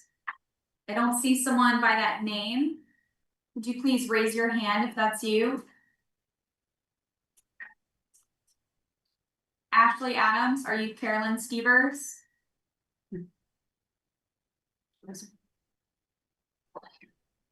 Hi, this is Ashley Adams. Can you hear me? Yes. Did you sign up as Carolyn Stevers? That's what I was looking for with the I'm raised so hand. sorry. No, I did not even sign up. I'm only raising my hand. I'll add you and call on you when it's your turn in the list.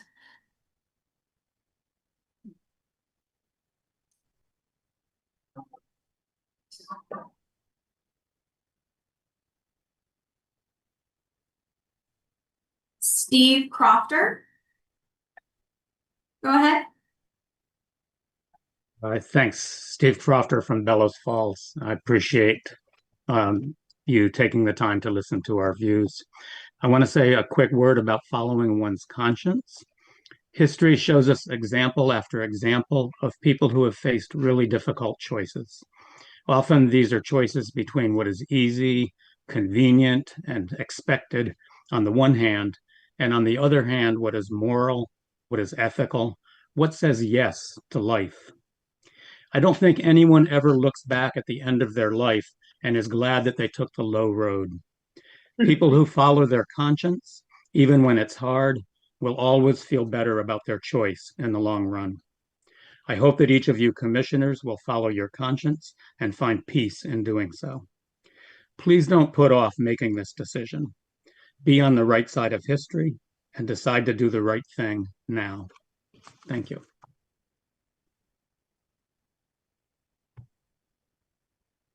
Next up is Mary Fillmore, followed by John Foreman. Mary, go ahead. Good. Can you hear me? Yes. Great. Thank you very much to all of the speakers, to the activists, and to the commissioners who have been listening very patiently to all of us. I would like to speak briefly in two capacities.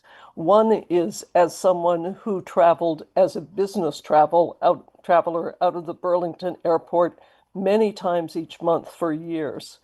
If I were still doing that kind of travel, I would really want the assurance, apart from all the moral and ethical issues that have been raised, I would want the assurance that everybody who was on that airplane with me was there willingly.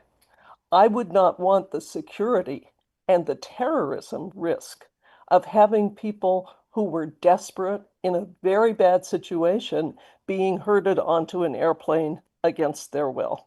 So that's one angle from me. The other is that I'm also the author of a book about the Dutch resistance to the Nazi occupation, and I spent 13 years researching and writing that book. I can tell you that the people in that place and time were confronted with exactly the same kinds of choices that you're confronted with now. The bureaucrats in City Hall had to decide whether they would give access to the specific information on the index cards that allowed the roundups to happen. The police had to decide whether they were going to go side by side with the Nazi officers to do the roundups. The manufacturers of uniforms had to decide whether to resist or not. The train engineers had to decide if they were going to drive those special trains in the middle of the night. Most of them did what you have understandably done so far, saying that it's out of your hands or that the cost of resisting is too great. But the people we remember and honor now are the ones who found a way to say no, who didn't add oil to the machinery of deportation, but who poured tiny grains of sand to make it stop.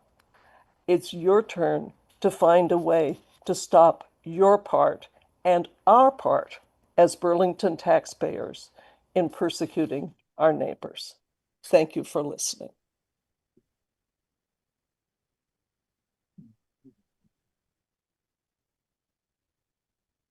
Next is John Foreman, followed by Suki Pudicombe. John, go ahead. Hello, and thank you for listening, and thank you for your time. It has been widely reported that ICE is arresting, imprisoning, and expelling people without due process.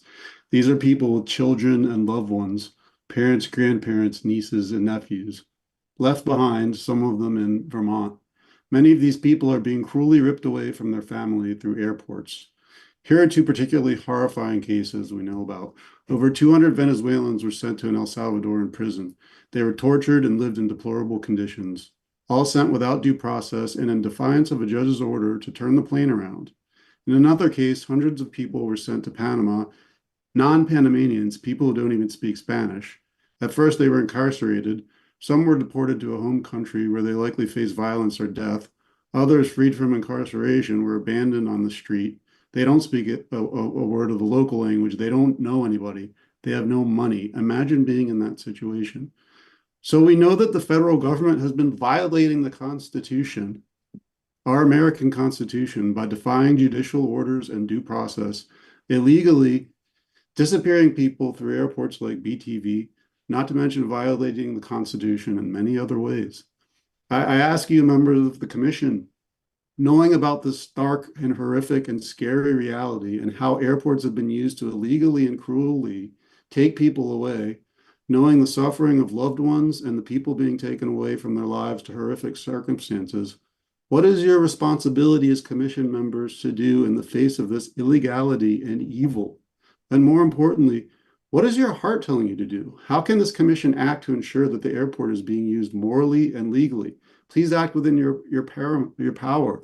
And to be transparent, please disclose what agreements and collaboration is happening that allows ICE to use this airport, spiriting people in through a side door in the middle of the night.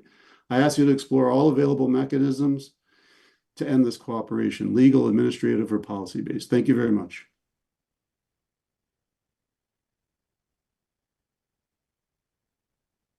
Next is Suki or Gretchen, followed by. Real quick for Suki, I know Jeff was here for the public speaking. Jeff, if you still like to talk now. Sure. And if Tim just mentioned that was it's just. Okay, so after Jeff.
How about now, Tim?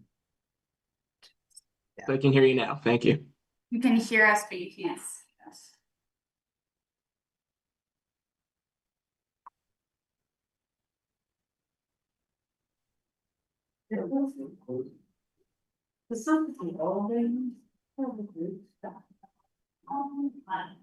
That's as far as. We get listen. Okay, Gretchen, go ahead. And then after Gretchen will be Omega K&L. Can you hear me? Yes, go ahead. This is Suki. I'm brown. I came from a privileged family, protected by white privilege just by proxy. But despite this, or what I might contribute to society, I could still be racially profiled on my walk, in my neighborhood, or at my job through collateral arrests. I'm spending all my spare time researching, attending workshops, meetings, public forums, or documentaries on how to protect myself when I should be enjoying everyday privileges like any other American citizen. I work with children, where we say you can't teach teachers to be willing to take bullets for students in a shooting, but not aid them in ICE raids. Will I witness the abduction of my own BIPOC students? Will I suffer being scooped just for being there with them, or being at the wrong place at the wrong time? All these Vermonters have offered to collab with you, and they did the work for you. Now take what we taught you and take risks. I believe in and encourage risks, but especially informed risks. You have our informed risks factors, but even better, you could take a compassionate risk. Research the intersection of Holocaust concentration camps, the Palestinian genocide, and local incarcerations of the homeless to understand how you and I are being oppressed under the same system. This will be work. Schedule these counter tactics into your schedule, into your calendar. Treat this like a job, but also treat these victims like humans, not statistics. When this is over, I look forward to reading what your next direct actions and comprehensible, solid plans are in the next Vermont Digger article. Thank you.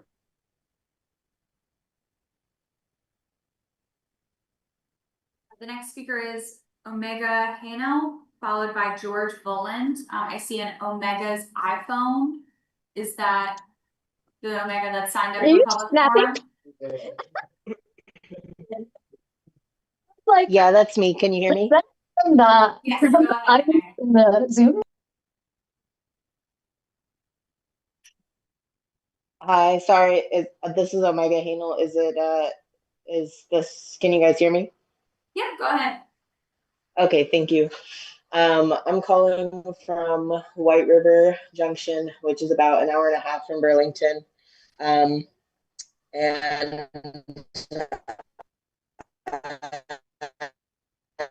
I just wanted We're losing you, Omega. You're breaking in and out. that clearly all over Vermont clear. Hopefully this is clear. I just wanted to say that folks all over Vermont care very strongly about this issue and are clearly ready to mobilize in support of our neighbors who are being disappeared. And I just want to echo sentiments that hopefully we can appeal to the Commission's humanity. But if we can't, hopefully, this demonstration of public opinion shows you that you could very easily have a very successful boycott on your hands. So there are many reasons to cooperate with the folks who have already been doing the work of watching these deportations take place, collaborating with, as someone mentioned, other airports who are resisting. So just for so many reasons, do the right thing. Thank you so much.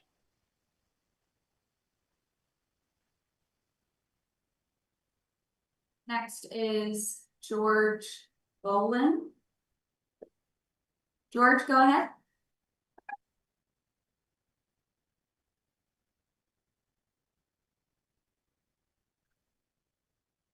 George Boland, you have permission to speak. How's this? Working? Go ahead. Yep. Oh, good. I know you have a lot to do now that you've heard all that you've heard. It seemed pretty impassioned, sensible, asking for courage. And the one speaker who was present, her last name was Keller.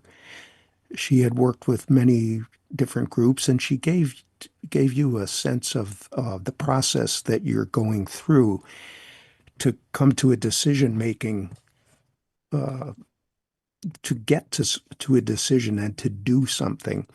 And I just thought I'd highlight a few things that I heard that could be helpful. One was the Bradley Airport person who said, get in touch with Bradley.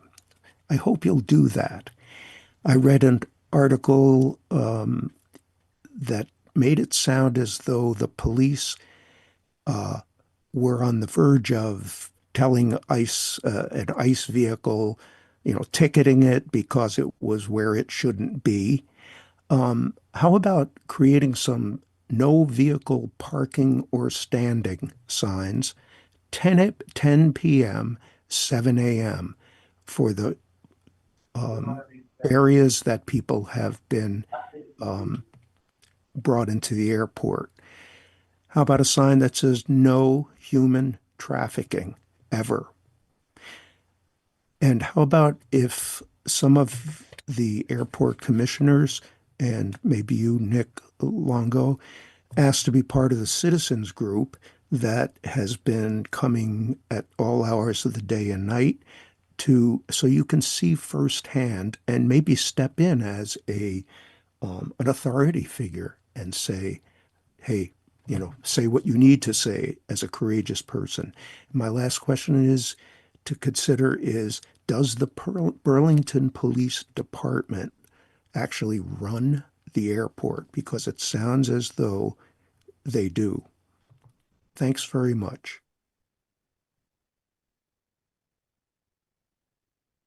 Next is Ann McKinsey. I see two Ann McKinseys. Please raise your hand for which.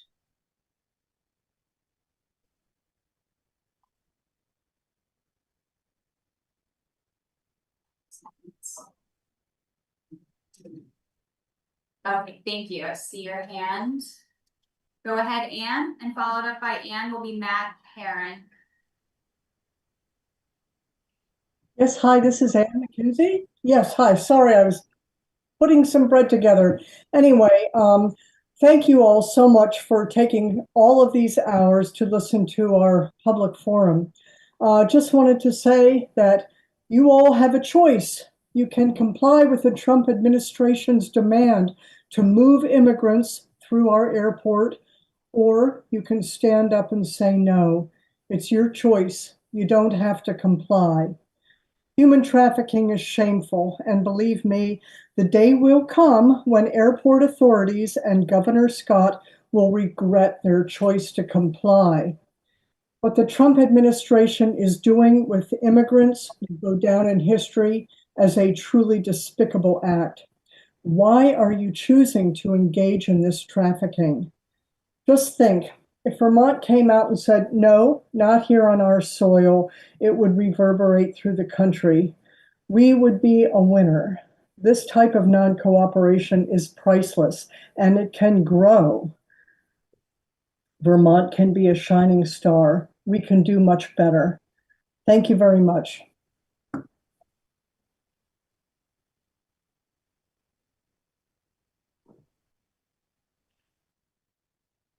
Next is Matt Heron. I don't see a name in the attendance list. If that is you, Matt, could you please raise your hand?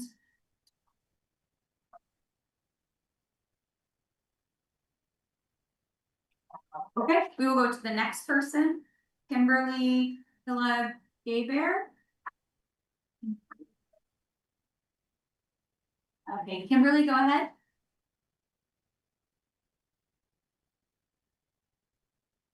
Can you hear me now? Yes, go ahead. Okay. Hi, my name is Kimberly Capilla Gabbert. I live in Virgins, and first of all, I want to thank those who showed up and are speaking up for those who can't. As a daughter of immigrants, what's happening all over the US, and especially here in Vermont, is horrible. Growing up, I lived in fear that one day my dad, who at that point was undocumented, would not be home when I got back from school. Even after he got documented, which took years, I still witness racial profiling. That trauma and fear still lives within me.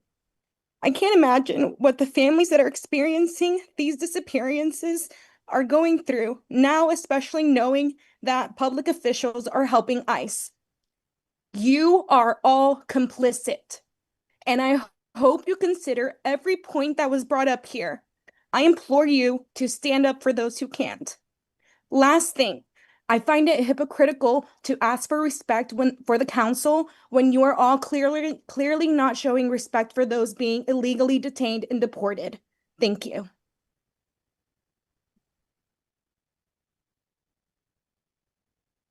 Is Darren Bloom. Darren, could you please raise your hand? If that's you, I don't see a hand raised by that name for someone on the attendance list. I'm sorry, Daryl Bloom. Okay. Anne Sullivan. Go ahead, Anne.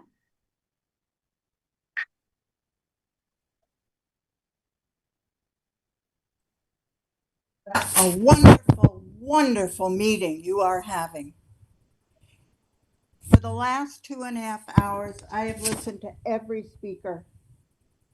This has been the most inspiring day I've had since the last election. How wonderful to hear these thinking human beings.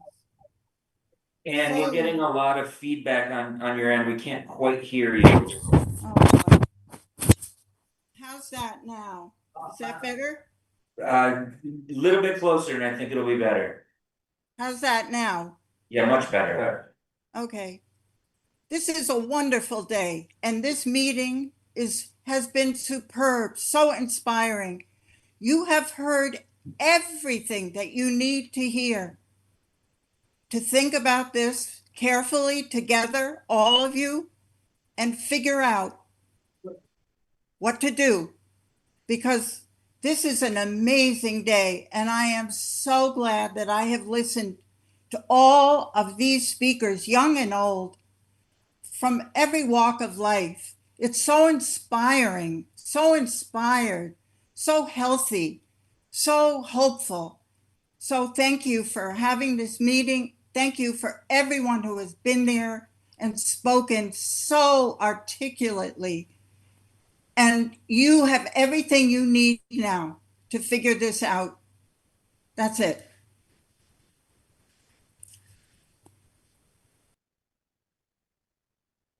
Thank you, Anne. We have one more person on the sign up list, and then I'll read the names of the people who did not speak up when I called them originally. So if you would like to speak, please go to the link that's in the webinar chat to sign up. Otherwise, after those names are called, Tim, correct me if I'm wrong, but that would be the end of public forum. Is that correct? Correct. Okay. So Ashley Adams, go ahead.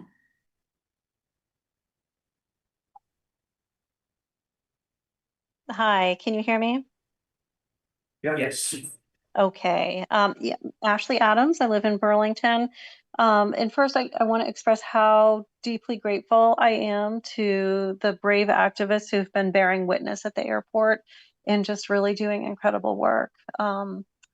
That's the reason I'm here, because we would not know about this without their work, and I'm so grateful for the previous speaker who so bravely shared her story growing up in fear of her dad being deported, and all the prior speakers. I really am and just want to express my gratitude.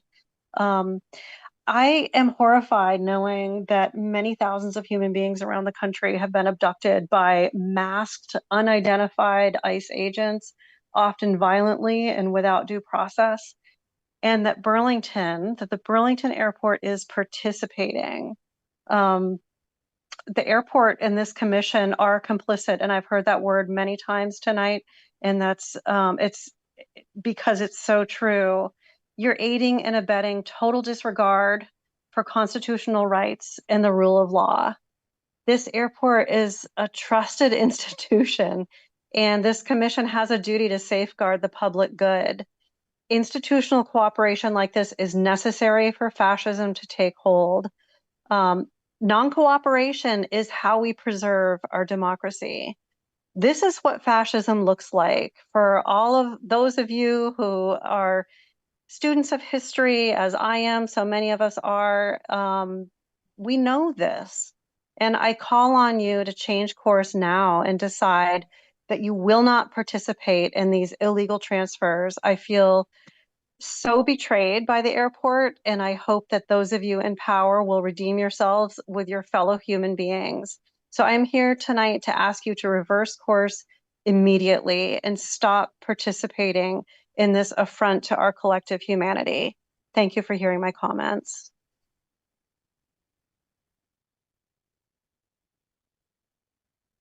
I'm going to go back to the top of the list and read the names that did not come up. Susan Baldwin, please raise your hand. And then at the end, I'll allow the people with raised hands to speak. Jeffrey Gerard, Catherine Arthau, Carolyn Stevens, Matt Paran, and Daryl Bloom. When I give you permission to speak, please say your full name and your town of residency. Wendy Guest.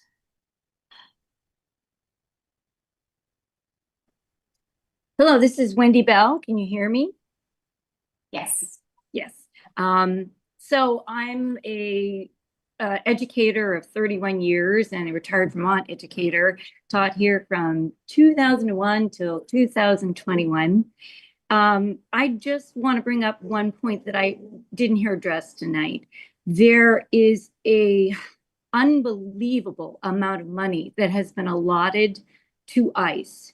That is going to be kicking in just a few months, if not immediately. And I didn't hear anyone talking about, and you don't of course have to talk about it now, but I want everyone to think about it and talk about it and come up with an action plan, because their resources are going to be the same as the armies of a number of small countries. It's going to be something else. And the actions they're going to feel comfortable taking, the confidence they're going to have, the discretionary income of the Homeland Security head of it, it's something we really need to plan for. And this airport really needs to prepare. This small things have been happening now. We're not going to be able to deal with them unless we have a plan and take action. Thank you.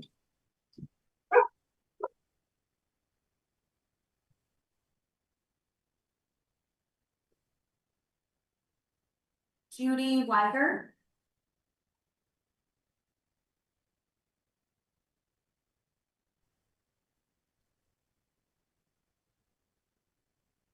Judy, go ahead. Yes. Can you hear me? Yes. Okay. Thanks so much. Thank you all for making this meeting possible.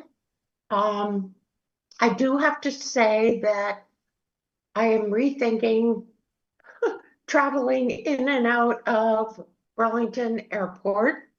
It's been my go-to place, but now I'm not so sure.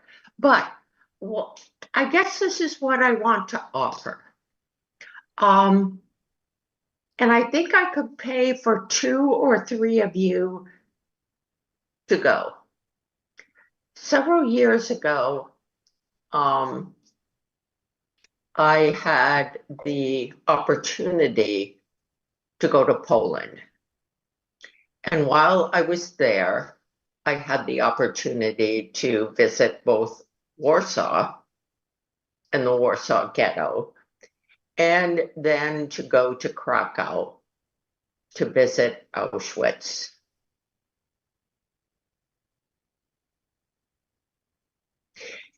If you're wondering where this is going, where the current regime is going, I would like to invite you on a trip, all expenses paid, to Auschwitz. And then if you're wondering where this is going, I feel like you will have no doubt after your visit. Thanks so much.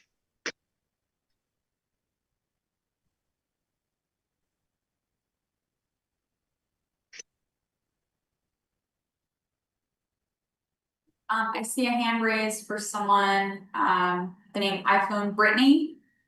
Please state your full name and your town of residency. Brittany Me, Grand Isle, Vermont. Are you able to hear me? Yes, go ahead. I wanted to get in touch and I wanted to say thank you for everybody who turned out today and for the folks who have been showing up at the airport. Trying to protect people like our airport should be doing, since they are. Thank you for doing that before everyone else. I would love to know who your group is and try to get more members and contribute in any way possible. I have reached out to everyone I know about the situation. I've reached out to all of the members and all of the groups that I'm part of locally. And if you've had trouble on your hands before, you're going to have more trouble on your hands now. You need to do the right thing, and our country needs you to do the right thing. And if you don't have the moral integrity to show up and be a good person of moral standing and value, get out of the way for someone else who can. Thank you.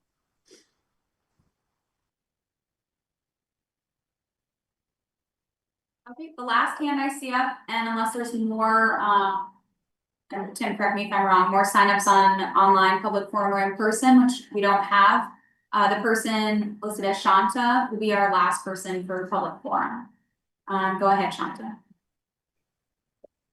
Hi, can you hear me? Yes. Great. This is Shanta Eastman. I'm a Burlington resident, daughter of an immigrant and also born abroad. So this is very personal for me.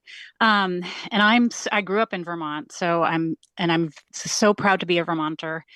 And I feel that so often in Vermont, we can be a moral compass for the country, and provide, a righteous model for the rest of the country.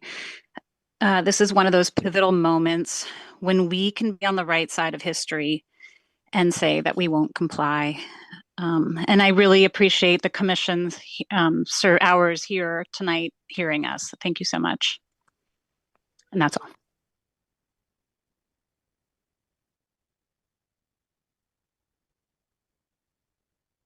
Tim, I don't have any more slips for in-person public forum speakers or for online.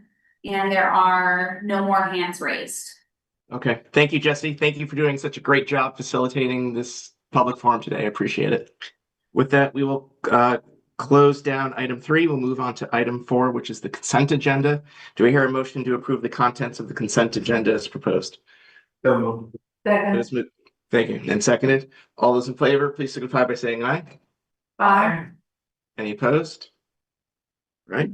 Move on to item 5, section 5, which is action items. The first up is item 5.1, the Airport Commission Annual Report. I'd be willing to entertain a motion to approve the FY25 annual report as outlined in our agenda packet and to be passed on to the Burlington City Council. Second. Thank you. Thank you. I guess I'll lead the discussion on this one, and Nick, you can certainly chime in if you'd like. So this is a revival of an old practice. I made it sound like older than it was, but I think it's been at least 2017 or 2019 since the city has asked for an annual report from the commission. And so we are essentially just fulfilling that duty. You all saw this, I forget how many weeks ago you saw this. Helen, you chimed in and said, let's have a little bit more about community. So we put that in there. So this document reflects something that's been seen by all commissioners and reflects Helen's proposed addition. So that's what I have on that. Is there any discussion on the letter?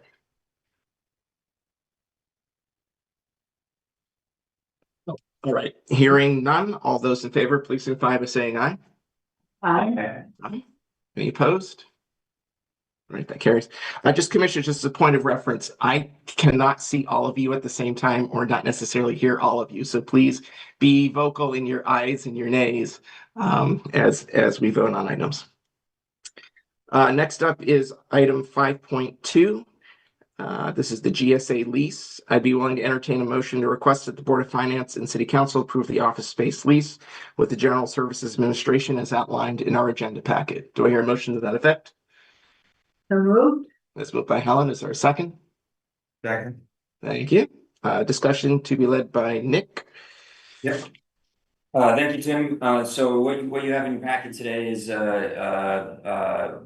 retroactive lease agreement to July 1st of 2024 for the General Services Administration, Transportation Security Administration. This is office space associated with TSA's operation at our security checkpoint. And they currently occupy that office space today through various turnover within GSA as well as conversations associated with reallocation of office space over the last year. That's what's caused this retroactive delay. So this is bringing the July 1st, 2024 existing space up to speed with a new expiration date of July 31st of 2034. So 10-year lease agreement. This also updates our existing terminal rental rate to the $68.49, which is consistent with all of our tenants within the terminal building.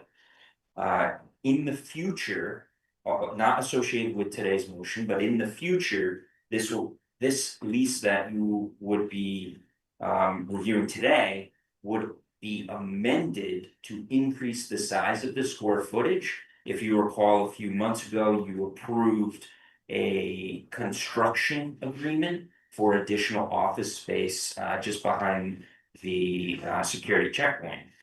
Once that office space is completed, the General Services Administration has acknowledged that in this particular lease. However, they can't commit to it. I think there was a commissioner, and I don't want to say the wrong person who said this, but I believe there's a commissioner that asked, well, what if a GSA or TSA doesn't lease that newly constructed space? The risk is zero because this would still be an opportunity to lease to another entity if GSA chose not to. Right now, we're still moving forward with both the construction and future amendment of this lease that you're looking at today. Thank you, Nick. Any questions from commissioners on this topic? I just not a question. Looking at the lease, I know there's all the sections have a date after that. Like, what are those dates? I'm trying to figure out, like, is this an amendment to a lease that we negotiated multiple times and Yeah, that October 2024. every section? Every section. So I'd like to infer from that that's a provision that's been in place since the date noted.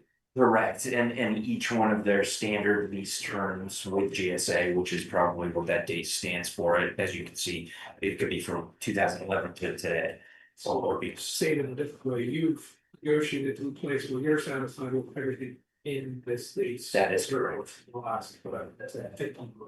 That's correct. Yeah, and this is a brand new lease, although those lease terms are their standard condition terms with those states associated with it. But yes, we have reviewed both with our attorney as well as internally to confirm the acceptance of leases. Thank you.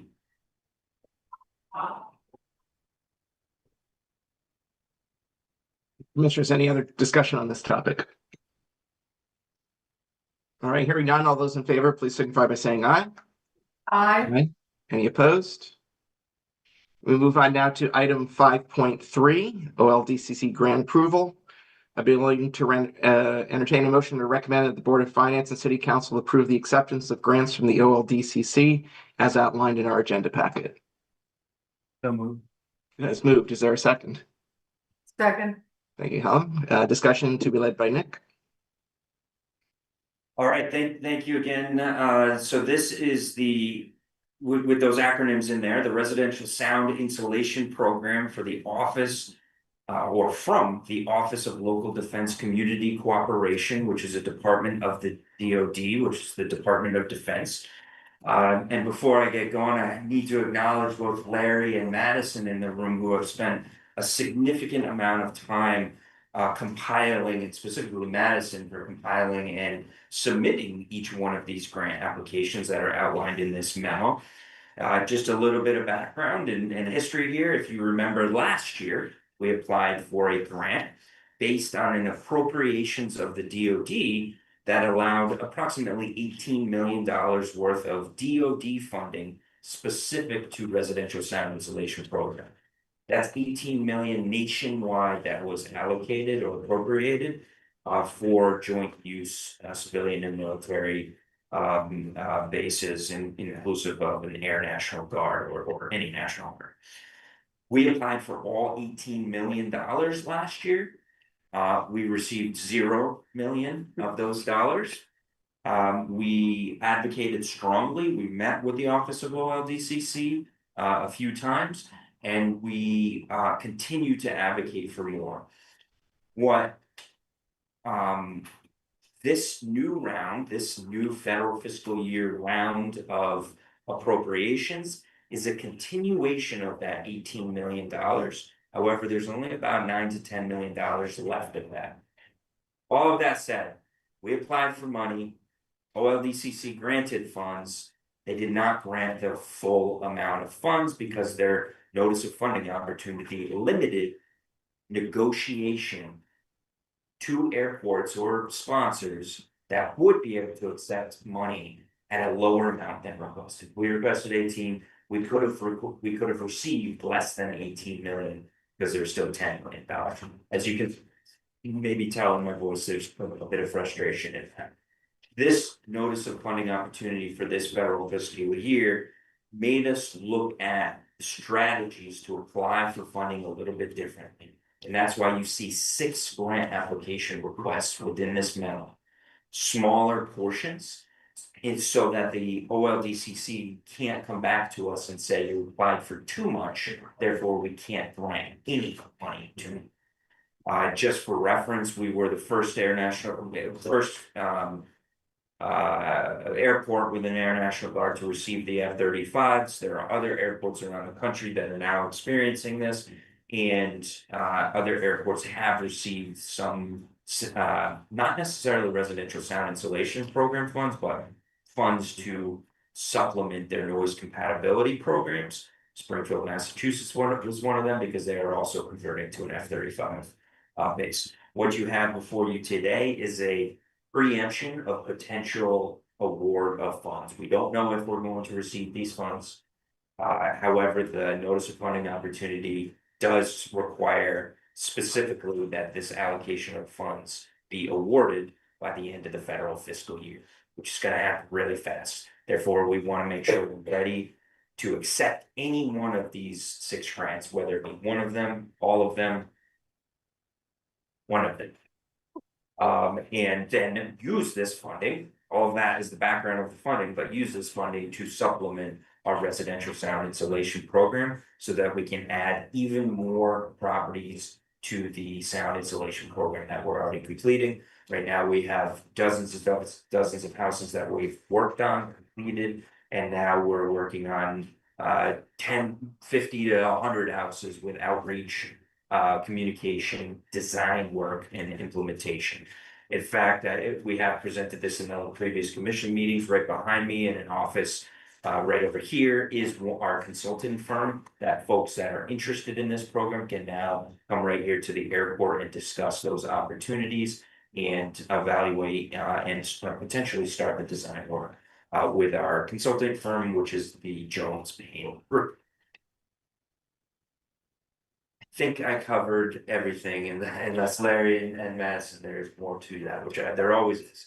I can report more in my sound program. Yeah, report. Yeah, great. So you need a motion to approve the amendments? That's correct. The motion is on the table. So is there any further discussion on this topic? Nick, the only question I have on this one is, are there any unusual terms and we actually don't have the grant document in our packet. Are there any terms and conditions of that grant that are unusual or something we haven't signed in previous grant applications with other government bodies? Yeah, right now we have not seen those grant conditions yet or seen what those look like. This is merely the application that we submitted, so we haven't signed any grant awards, of course. But what we see as draft forms do not include any additional federal requirements that we haven't seen, to the best of my knowledge. I don't know if that will change with the award. Thanks for the clarification. All right, I'll go ahead, Jim. Sorry, that was really gonna be my question too, which is a little process I was a little confused. It's like you don't know what, if any, springs or conditions may be required. Right.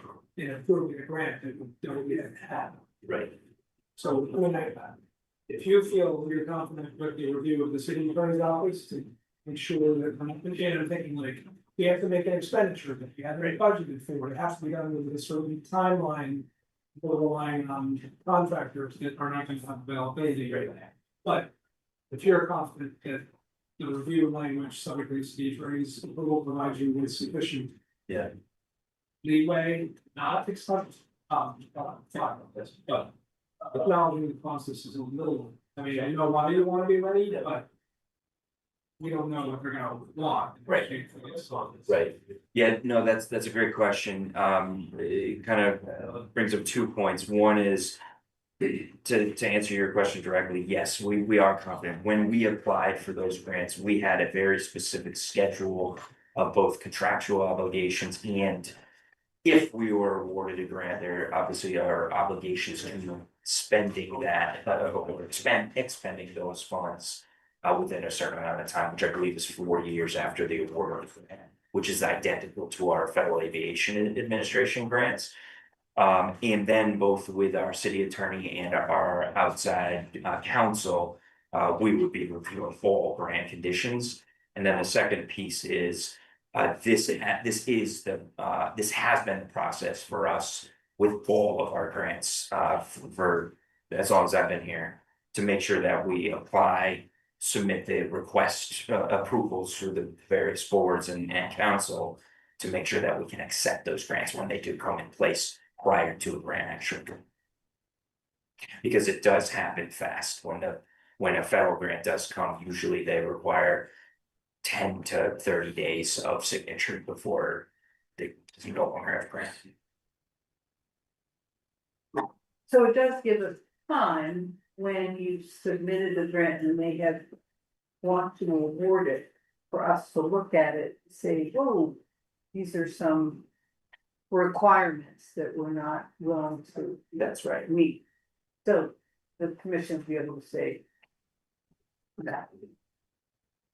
Well, to clarify, okay. you would be voting for us to, well, recommending to the council to vote to sign the grant when we come, but that doesn't alleviate we would be reviewing it both internally and with legal counsel to make sure we can meet all of those obligations.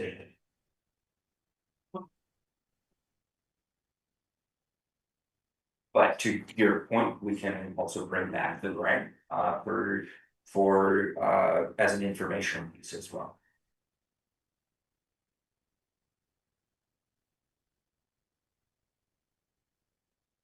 Commissioners, anything else on this topic? Hearing none, all those in favor, please signify by saying aye. Aye. Aye. Any opposed? We move on to item 5.4, which is the deputy director position.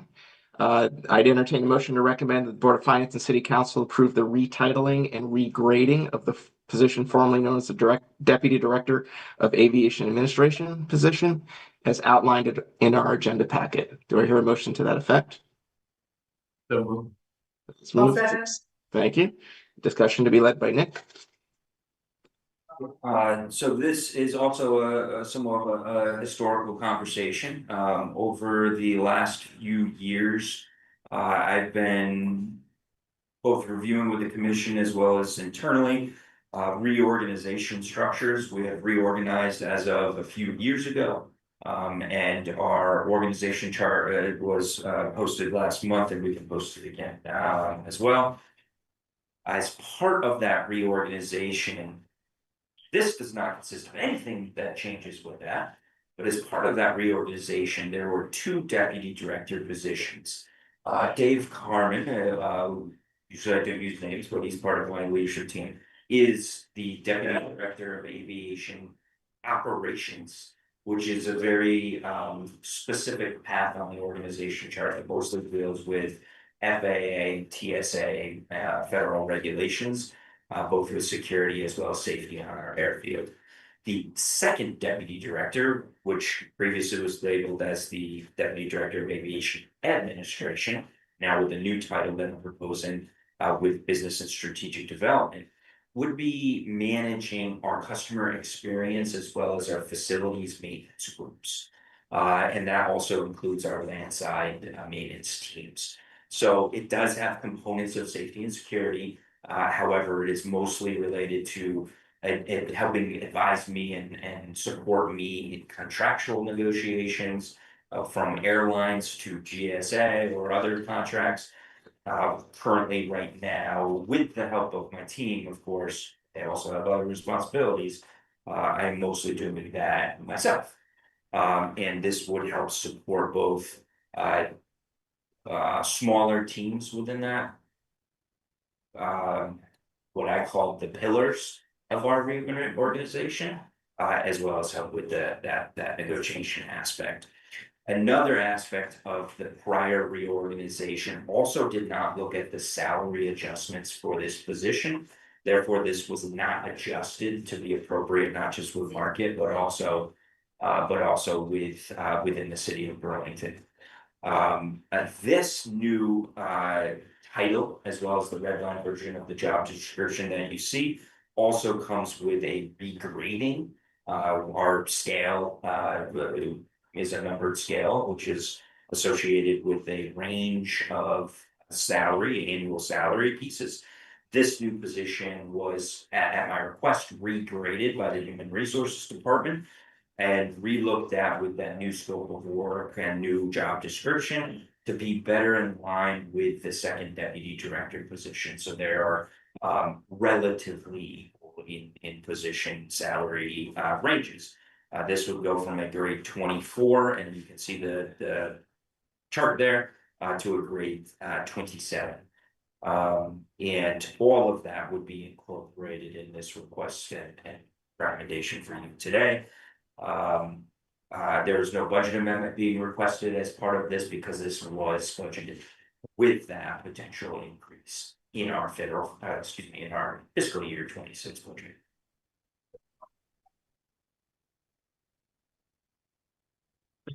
Commissioners, any discussion on this topic? All right, seeing none, all those in favor, please signify by saying aye. Aye. Any opposed?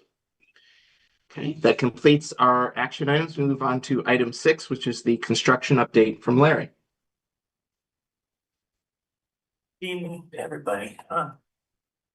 Since this report was submitted, there's been quite a bit of activity, so I have a few things to go over tonight, or more so than usual, because of the timing of what this was done and what's transpired since then. So I want to give you a full update. With respect to the environmental assessment, it did breach legal review at the FAA. It was completed, and after legal review and the review of what was to be done with respect to the obstructions and the approaches, they've reduced it to a categorical exclusion review. So we're completing that. All that information has already been done. So we're filling out that form and getting that back to the FAA. The South Terminal Replacement Project, we are moving forward now with some preliminary schematics and cost estimates for potential funding opportunities. The SRE building design and permitting, we finished with the city of South Burlington with the DRB a week or so ago, and we are in process with state and federal permits for that project. We are anticipating bidding that in the fall with a spring construction. The FAA CIP section of my report was from last year. We were at that time again, where we're now looking at FY 26 for the next round of projects. We're working on that CIP, and we're awaiting dates for when we'll meet with them and present our CIP for next year, the big year. Well, the big year meaning the one you focus more on, but then the 5 years beyond that. Over the next year, the primary projects will be the cargo apron construction, more residential sound insulation programs, and the last portion of the next project needs for funding that will be left from the current construction. South apron, the only thing that was left on that to be completed was some tie downs, and that will start on Monday. Finally, we got that on the schedule with the contractor, and that should take just a few weeks. The glycol system upgrade to include the potential recycling of glycol once used. We have had now preliminary discussions with the FAA, and of course, they've asked us to update it which was already on our CIP for 2027, to the review we've done and the study we've done on how we'd like to move forward.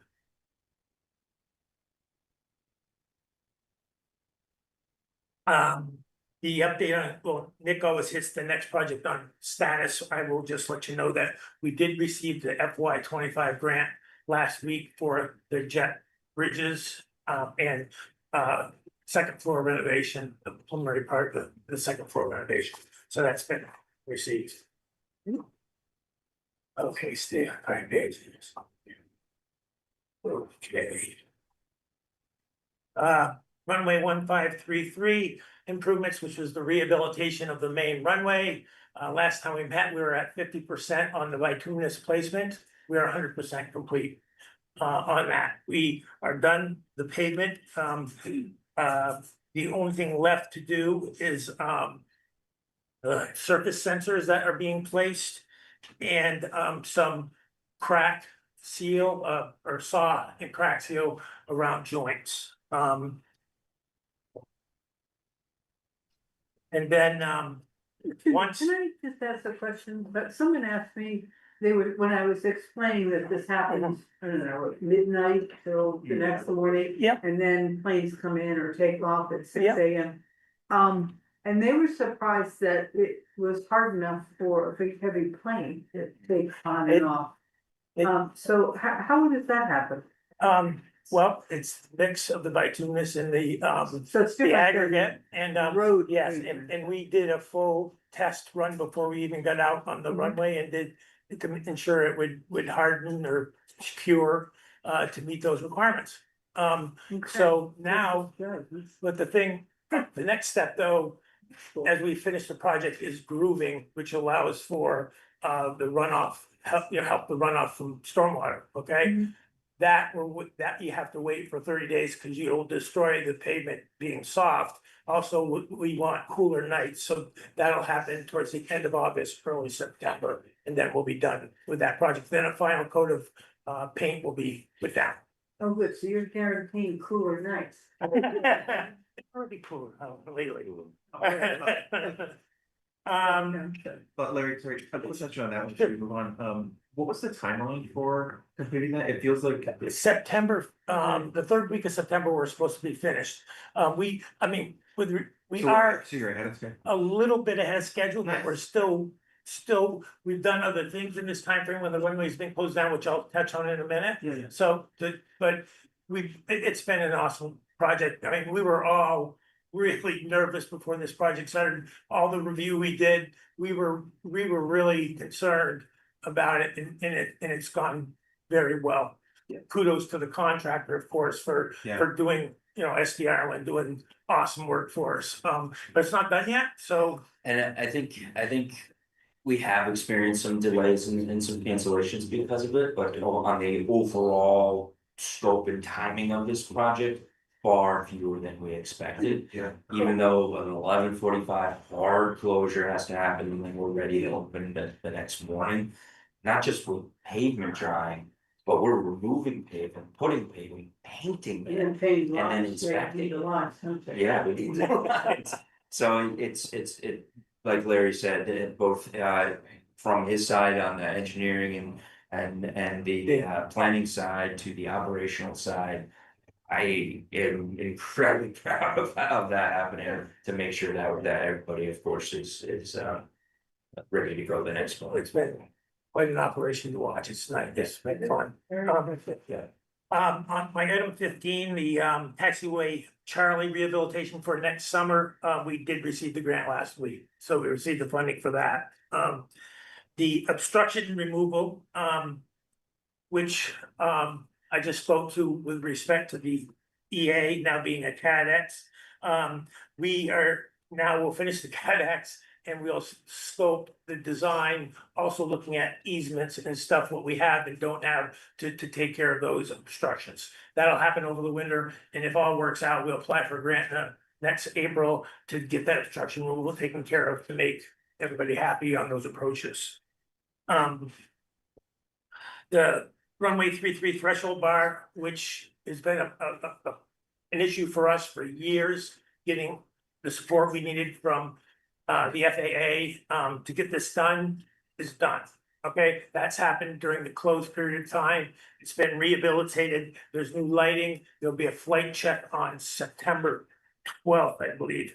The only thing left actually is the flight check and a little bit of saw and seal around the edges where it marries up against the other part of the runway. And that was quite a bit more than I usually do for that, but if there are any questions, I will gladly take them. Commissioners, anything for Larry? No. Okay, we will move on to item 7, noise data, which is also Larry. Okay, residential sound installation program.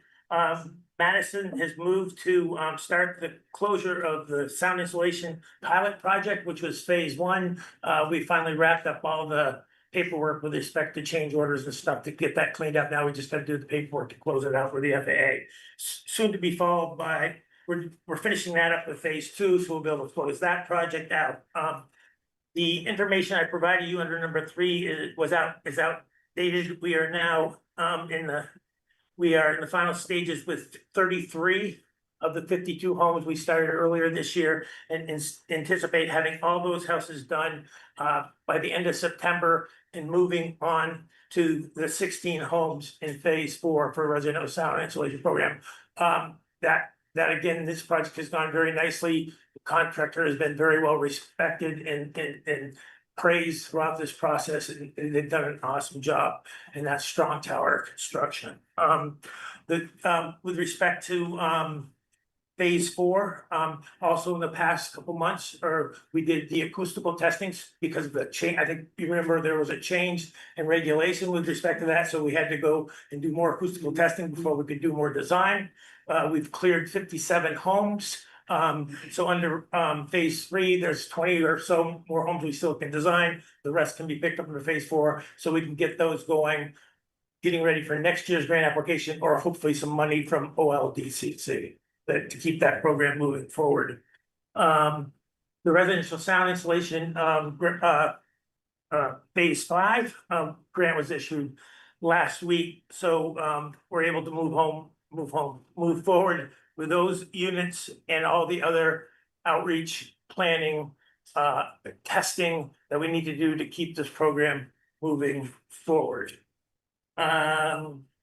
OLDC, I know Nick, I said I'd say a little bit on the OLDC. If you add up all the homes that we might be able to potentially do if we received all those grants, we estimate that at about 58 based on what we've been getting for pricing. Of course, that's going to vary, so that would be nice because that would line up nicely for what we're able to move forward with our acoustical testing. So that would be good. That would be right in line. So that's all I got, unless there's other questions. Thank you, Larry. Commissioners, anything for Larry? All right, that wraps up that item. We move on to item 8, which is the financial update from Marie. Good evening, commissioners. So you have the financial reports through, these are drafts through the end of June. The overall, we've been pretty consistent all year long, and you see that in this report as far as our revenues and our expenditures.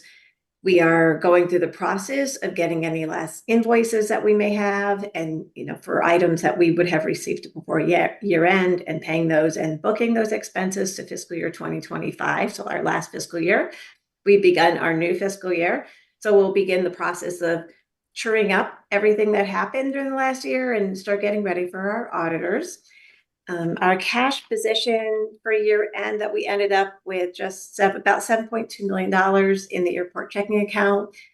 That is we're holding our own because we have some pretty big runway project or the construction on the next project. And those are very active projects that are going on right now. They're very large grants. And so it's constantly, monitoring that with the great work of the whole entire team, especially Larry and Madison, on managing those projects that are ongoing out there and the work that the contractors are doing.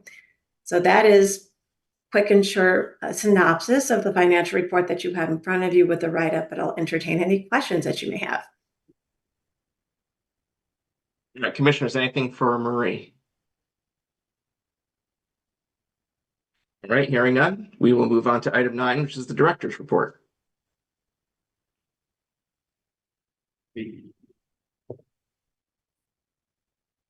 Just gonna put it up on the screen real quick, Tim. Sure.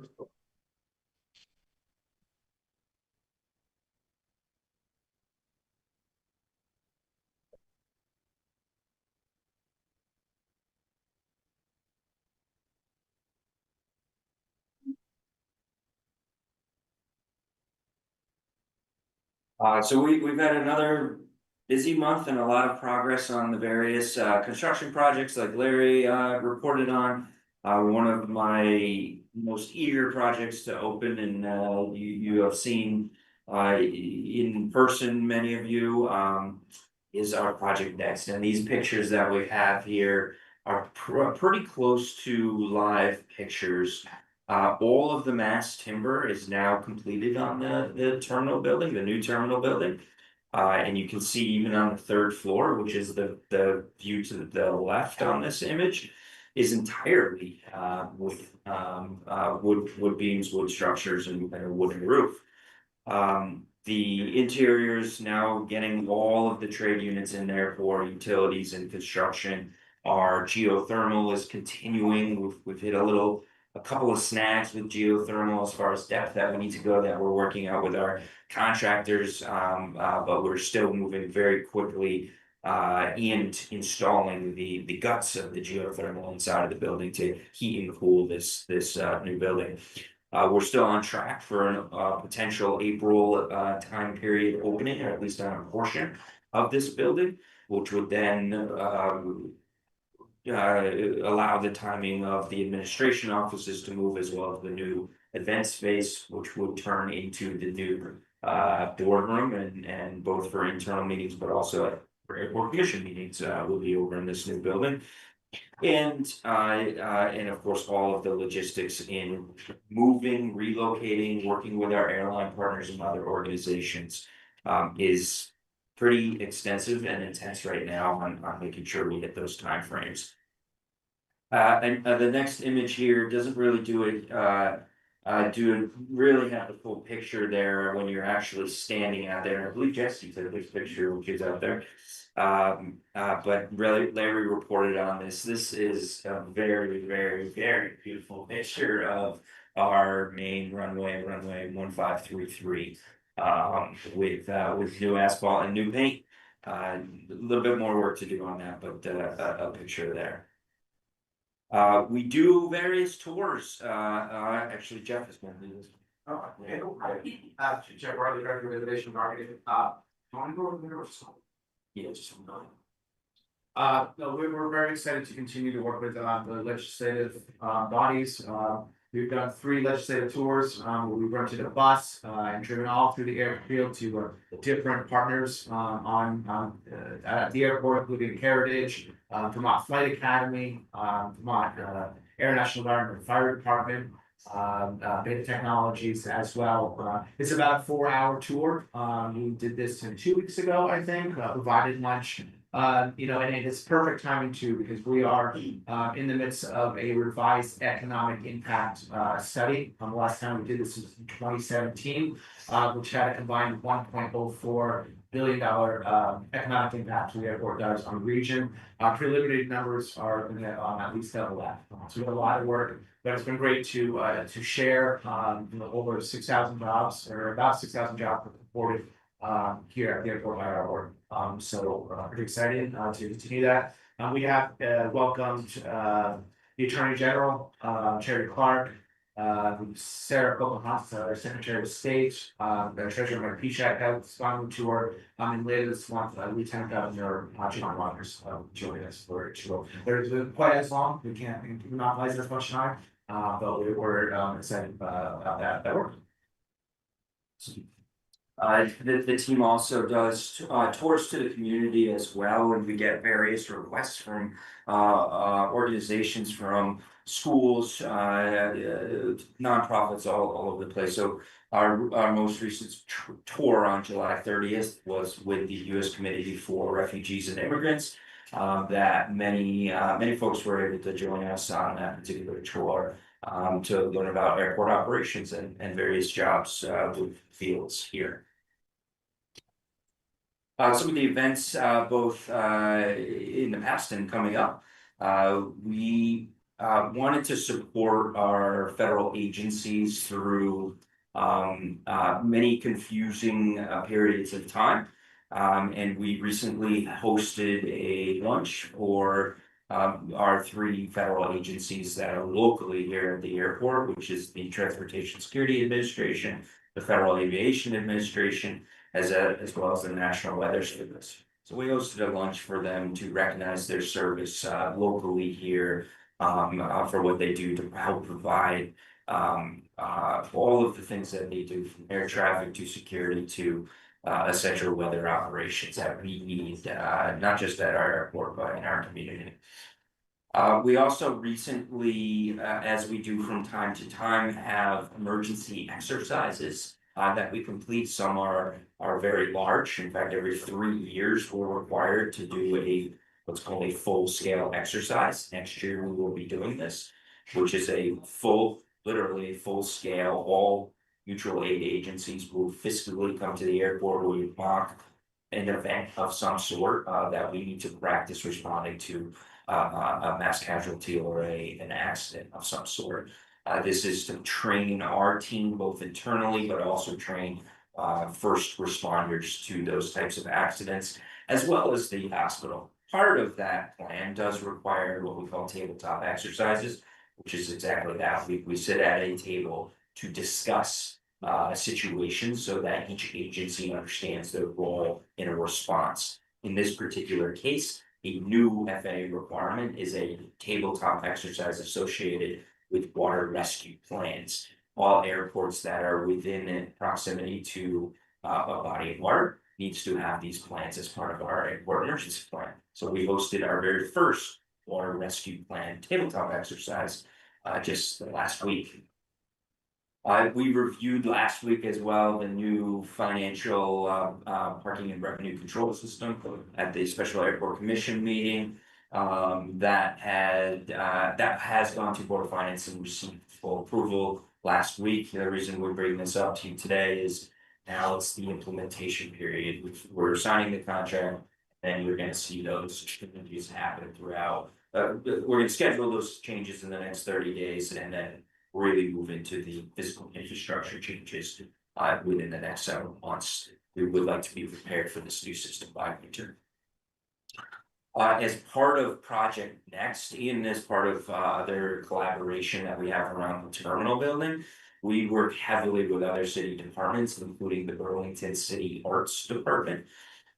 We have various rotating art pieces around the airport. We have purchased some art for permanent installation, but as part of the new terminal building Project Next, we have also gone out to bid with a pretty substantial architecturally art project that would be featured inside of Project Next.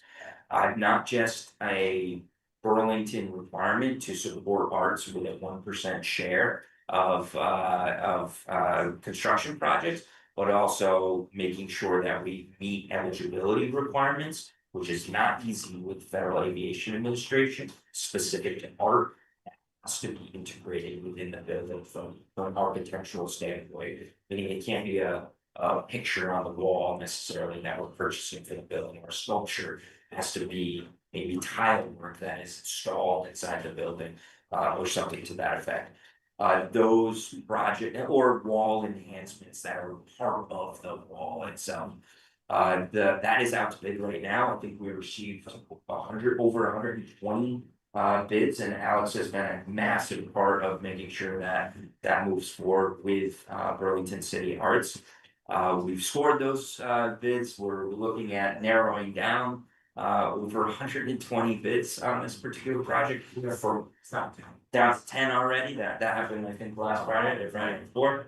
And these are artists from all over the world that have been on this project and have been prominently seen from the Guggenheim to other airports, which is absolutely amazing. So will it be just a single contract with someone, Not or is it necessarily. possibly 3 artists? Yeah.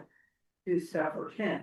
That is a possibility. We wrote it so that we could choose what fits both without eligibility as well as the physical space. There are essentially 3 locations in Project Next that could have up to 3 artists join. In upcoming airport commission meetings, you're gonna see a couple of new leases. We're currently negotiating a new lease agreement with Vermont Flight Academy. Not on their existing building, but potentially additional space that they would like to use, as well as another organization that we have a lease with, which is called the Hangar Condo. So to extend their existing lease, which are smaller hangars that they have on the south side of our airport. And then finally, on September 9th through the 11th, Jeff and I will be on the road again. We're flying over to Salt Lake City, Utah to meet with David Nealman, the owner of Breeze Airways, as well as his senior group and his team over at Breeze, to talk about the future of our airport related to Breeze and additional flights and additional opportunities that might occur. With our statistical pages in the next couple of pages here, we have our scheduled seat capacity update. So you can see here the rest of our calendar year through December, and you can see just over 50,000 more scheduled seats that have preliminarily been scheduled for the rest of the calendar year. That's going to help meet some of our goals that we have with offering more flights. The planes continue to average with larger seat capacity on board.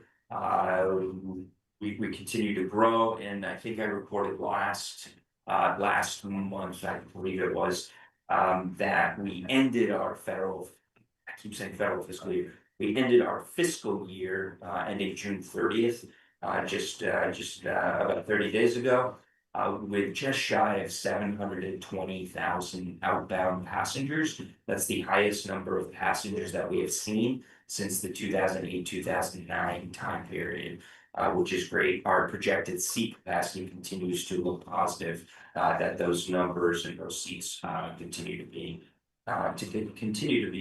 high load factors on those particular planes, larger planes as well. You can see the calendar year 2025, we're still heading over 700,000 projected passengers for the rest of the calendar year. We do see a little bit of similarities with 2024. You can see that with the orange versus the dashed blue line, very similar fall projections that we see with large numbers. And that also goes towards our departures, not as clean of a line graph there or a seasonality depiction of the line graph, but you can see that we're consistent with various years on there on number of actual takeoffs that we have here. And then my final item, I'd like to address the immigration and customs enforcement. First, I know it's a small group of you here today, but at this moment in time, rather. But certainly want to acknowledge the everybody coming up and speaking and sharing and advising and hearing from everybody through the community at this particular commission meeting.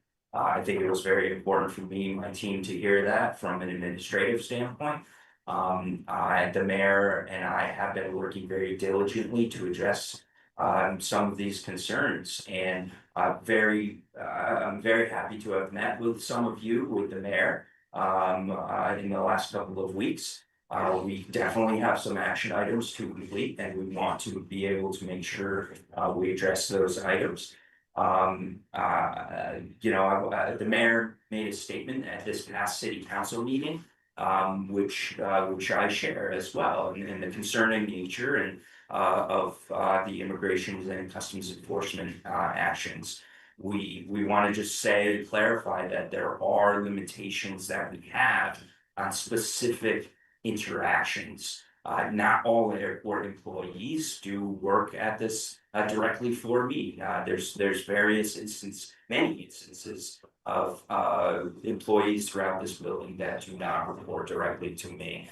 And we as a city and I as an airport director are committed to trying to find a facilitation to help people with representation when they fly through this airport. We have a lot of work to do, and we have a lot of limitations from a legal standpoint. And those federal oversights of particular both physical areas as well as contractual and legal areas are very challenging and very frustrating. But I think I know we hear the community and certainly the folks today and outside of today, that we will do everything we can within our powers to make sure that we can help where we can. And again, I stand with the mayor and her statements from this past Monday to make sure that we address these as best as we possibly can and as quickly as we possibly can. And we'll continue to support where we can. I do want to reiterate that the airport, my team, my staff is not interacting with immigration and customs enforcement. We do not coordinate, we do not move forward with these movements of activities from this federal agency. There are interagency coordinations that are occurring that I am not privy to, or I don't have the jurisdiction necessarily to ask for those types of coordinations. And there are specific jurisdictions within this building that federal agencies are able to utilize. But those are the same as other law enforcement agencies that go through our security checkpoint that's screened by our various security components. Again, I want to reiterate that to the commission, my team, the airport staff are not directly involved with these immigrations and customs enforcement. We again have certain obligations under legal standpoint. Both the airport employees as well as the Burlington Police Department are not involved in the movement of these operations. And that is all I have for you today, my director's report. Thank you, Nick. Commissioners, any follow-up for Nick on his director's report? I'm not sure, Nick, first, I'm sure for those who are here, it's frustrating. I mean, I think it's frustrating for us also here, 3.5 hours of emotional. We may all have our own views about conduct, but I keep coming back as a lawyer. I'm like, and it gets personal when you're being tasked with being complicit with activities that are going on and not having a full understanding of what, if anything, we can do. I can certainly do quick Google search, we're an advisory committee, we really have only authority to council delegates, which is really none. How does the TSA fit in with you? What's the trespassing or, the anti-trafficking policy, and I can't find it. We have a policy, I appreciate you're working with the mayor, but what is the timing of this? What is the work product? And what is the timing? Because I think while people may be unhappy with work products, I think it will potentially avoid some of the criticism from us and us not. I mean, what can we do? I really don't, if I sit here and talk, I don't. Yeah. So I'm curious what is the timing of that work product and what will it be if there is something to be? Yeah. I don't know that answer. I think the complexity of this situation is maybe one of the most complex things that I've worked with. worked on since I've been here. There's a lot of legal components and a lot of federal components, local components. There's lots of things that we need to address as far as that work product. As far as the airport commission's role in this, you're right, there is limited authority or authority, I think is the right word, as an airport commission that you would be able to accomplish with that, those types of policies. Even internal policies necessarily are addressed through the administration and in most cases, like this case, addressed through federal requirements, not just through our grants and I'm not saying associated with grant funding. In fact, one of the changes that have occurred since our last meeting is the tie of grant funding and the not impeding on immigration and customs enforcement has been separated with preliminary injunctions in the state of California that the state of Vermont is associated with or a plaintiff state with. The responsibility and communication that I have with Transportation Security Administration is extensive. I work with them daily sometimes, certainly the leadership, and we have an excellent relationship to make sure that our security checkpoint protocols are meeting our specific airport security plan. And that airport security plan is an obligation of 49 CFR Part 1542, which is a very, very specific regulation, very similar to 14 CFR Part 139, which is the FAA's role in that responsibility. This other one is the TSA requirements and regulations on airports. So that communication is extensive, and that does include airfield gates and security checkpoint doors and our responsibility to make sure we maintain them. As far as law enforcement operations through those doors, we don't have those responsibilities as an airport, as a commission, as a city. That is the responsibility of the federal agencies that are involved. And those are the types of oversight that all airports around the country, which we are not alone in this situation. I've talked to many of my colleagues throughout the country and locally about these types of interactions. And it's a shared frustration for sure. But we don't have that direct control of those law enforcement agencies accessing those things. Do they still need to be screened? Do they still need to go through proper procedure, both from the law enforcement and public standpoint? Absolutely they do. And they have been, as far as I'm aware. But the security responsibility of screening passengers through those doors is not the responsibility of this team. Sort of as a follow-up, if I may, I had a serious, as we were going, and I'm not gonna ask you to answer them now, I'm gonna stare at you, so I'm sure other commissioners may have additional questions. Should we be fielding those queries, based on what the testimony is on personally to you, whether they make their way into this work product with you and the mayor? I would prefer to you your respective teams, but maybe the best thing is to wait for that work product and then have a specific agenda. We are afforded the opportunity to go through that work product, ask our own questions. Because I don't think public pressure is going to be evaded unless and until that work product comes forth. And I get frustrated because I think a lot of not the emotion is very real. I get that, absolutely, but I'm frustrated here being like, if I can just respond, I don't have that authority to do what you're asking me to do, even if I wanted to. I could quit, you could quit, but I don't know that we as a commission have the authority to tell ICE they can't move through our airport. Why not? Right, and that there's multiple aspects to the work product. We are committed to continuing to work with folks and some of the action items that we received in the meeting. Some of the work products and information that I think is important for the media to understand too. It has been published today, and that does detail the responsibilities and legal authority of the airport to the and the city as a sponsor, not necessarily specific to the commission, but as a city. That is out there right now, and we're happy to share it with whomever. I think that's a very important work product that I think the commission will use to reference, because that's going to detail any of our legal obligations and requirements. I think that doesn't mean we're done necessarily. That just means that these are legal facts that we have today.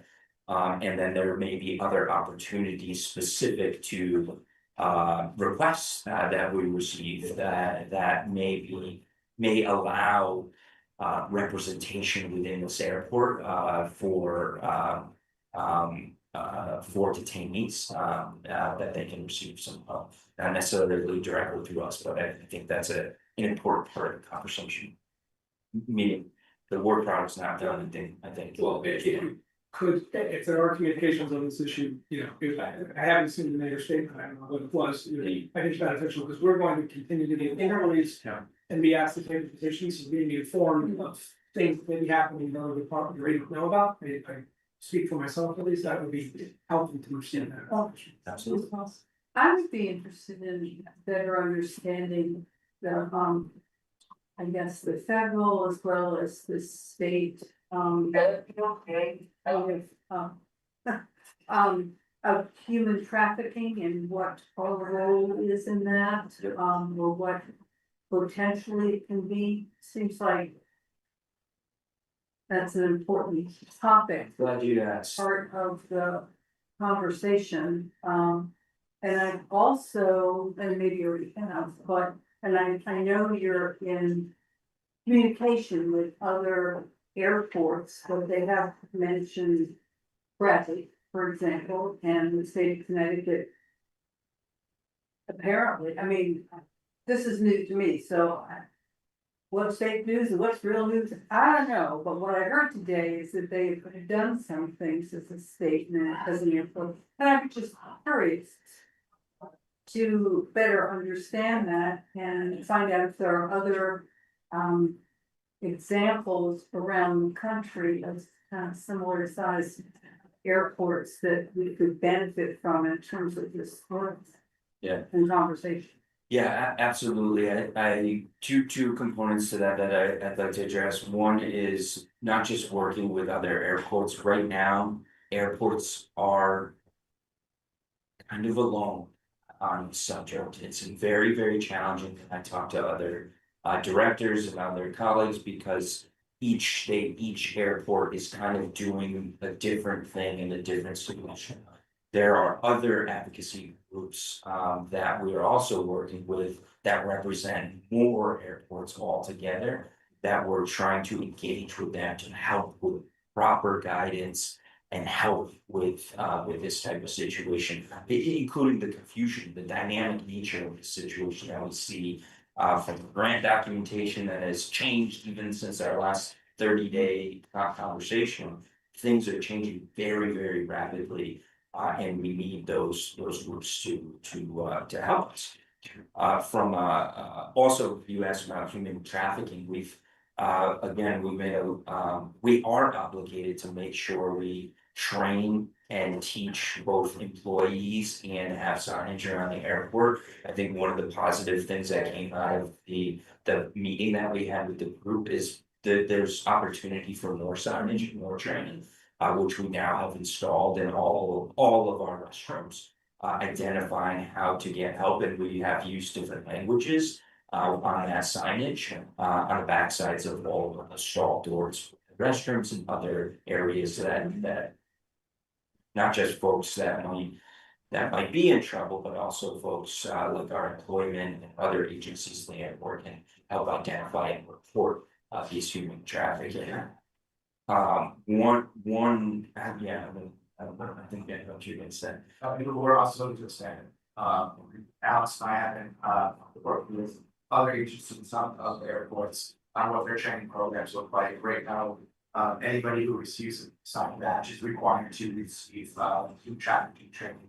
And we're trying to bolster that even more, not just with 3 languages, but where we plan to reach out to the REIB to really boost that as well, with different signage, social media campaigns, we're trying to really, boost that, is quite competent.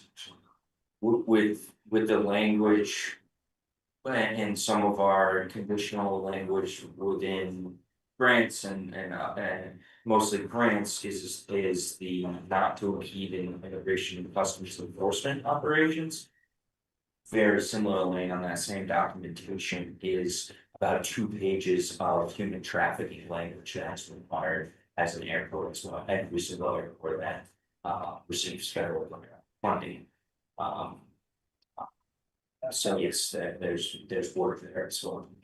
One more comment, is there a role for the governor and state government to participate or to support or assist in this? Maybe, maybe there is, I think there is, I think, you know, we're here at the airport, we're not detaining people as an airport entity. We're not transferring people, you know, there's other correctional facilities that may be controlled by the state, and there's other areas that need attention on this as well. Including a difficult one, which may be the only women's correctional facility in the entire New England, is located here, which exacerbates this tremendously. So I think there's support that we need at the state level.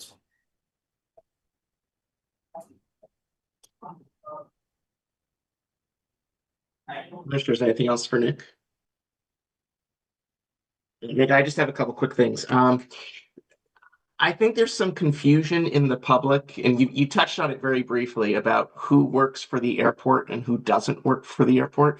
Can you walk us through a typical passenger when they walk through those doors and they encounter all the people that they would normally encounter towards getting on that plane and that plane taking off? Who in that process is an employee of the airport and who in that process is not an employee of the airport? Sure. So in this building alone, in this terminal building alone, I would say, I don't want to say a wrong percentage, but I would say the majority of employees, from car rental agencies to airlines to Transportation Security Administration, other federal agencies, do not work for the airport, the commission, the city, myself. As you come into this airport, generally the only team member that you're going to see employed by us is our ambassador team, who has a role on our curb. And then from there, it's all either contracted, not with the airport, but with other entities like the airlines. The airlines, in fact, don't employ directly with the brand that you see on the side of the plane. There generally is no direct corporate employees at this airport. They are third-party contractors through other organizations that manage the ticket counter, the bag handling, and that type of thing. So as you go through the ticket counter, those are not airport employees. If you're dropping off a car or maybe picking up a car, of course, the rental car agencies are not airport employees. As you go through security, all of that is completed by the federal agency, Transportation Security Administration. As you go through the airport, hopefully you will, you know, see some of the amenities and the concessionaires of those are not employed by the airport. As you go to your gate, the airline agencies, the same ones at the ticket counter. Again, the third-party contractors will be the ones boarding your aircraft and putting you on the aircraft. Sometimes the airline operators, the flight attendants and the pilots are not employed by the logo that you see on the side of the plane. They also would be a third-party contractor, especially in the smaller airlines. The larger aircraft, or what we call mainline aircraft, those would be employed by the mainline corporate airline carriers like American Delta. So very, very few employed directly in that level. Seeing more and more of those mainline carriers with larger planes, but So it's very, very limited interaction with airport employees at all as you go through this area. In the event that someone is going through as an unwilling passenger, does that change, to your knowledge? Because I know we don't carry that out, but there's no additional airport staff that are involved in that process as opposed to a willing passenger who goes through.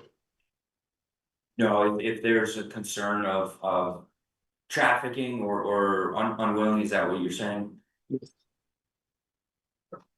Or is that what you're asking, Tim? Because if I contact a police officer, does BPD report to you or to who does BPD report? Okay, good. I forgot about BPD.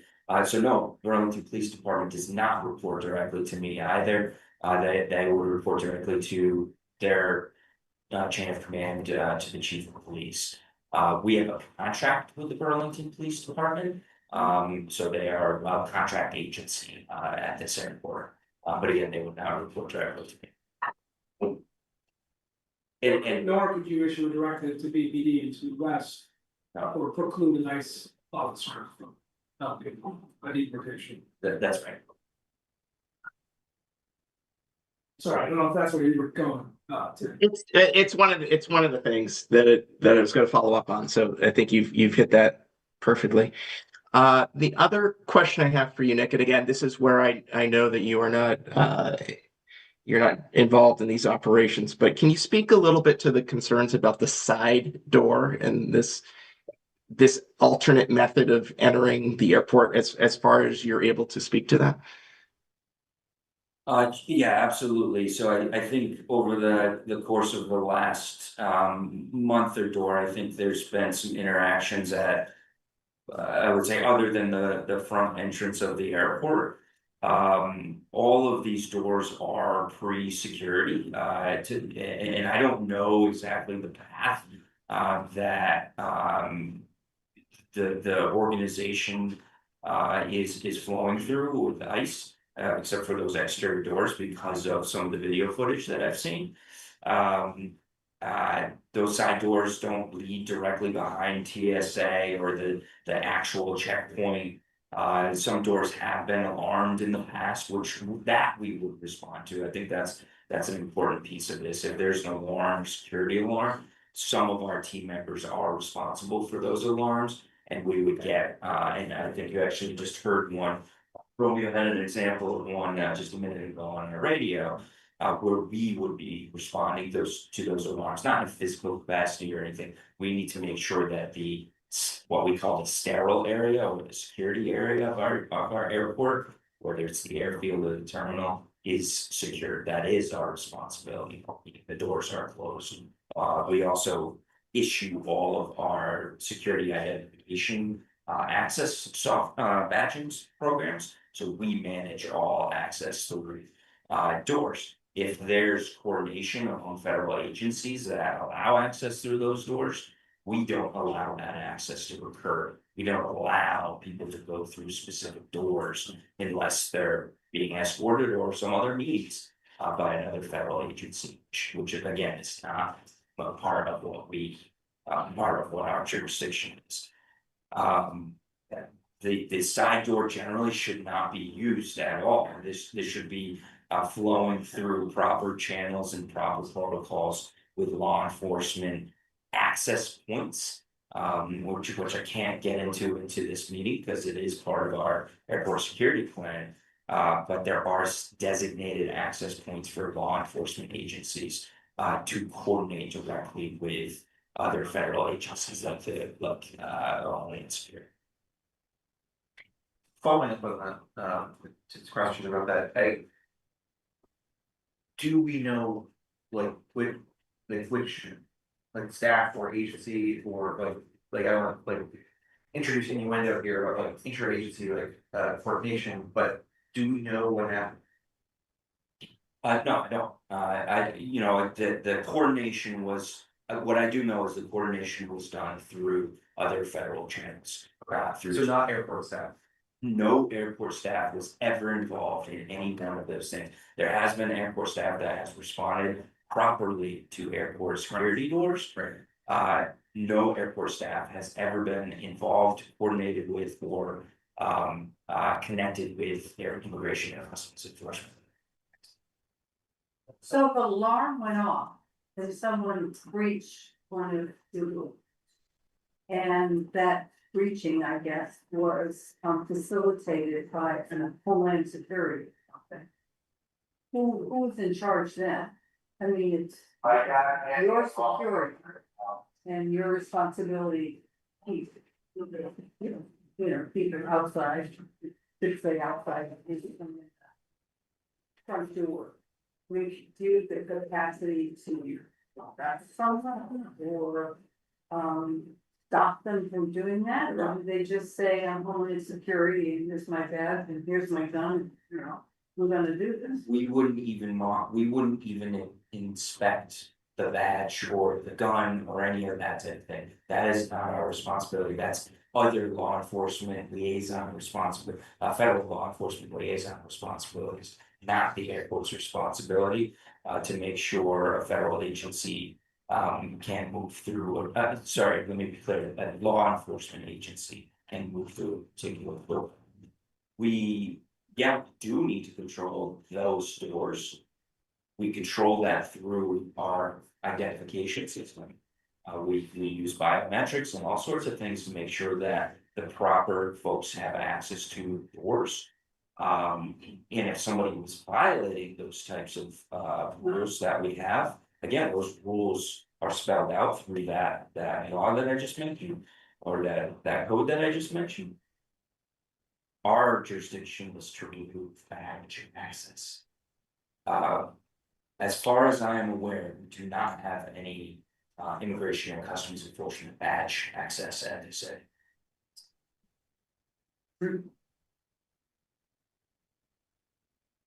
Well, that's a challenge. Yeah, and if for this situation. And if we were to respond to a door, as you mentioned, again, it wouldn't be in a physical capacity or even a security guard style capacity. That's what we were calling law enforcement, local law enforcement, or Burlington Police Department to manage that interaction. Our responsibility at that point is to make a decision. Do we need to work with our partners with the Transportation Security Administration to clear our entire terminal and rescreen every passenger? Obviously there's different thresholds when if different levels are met, but our responsibility is to make sure that we have a secured airport in that space so that flights have secured passengers on board. We're not the ones that are saying those are secured passengers, because those folks are the security, TSA check.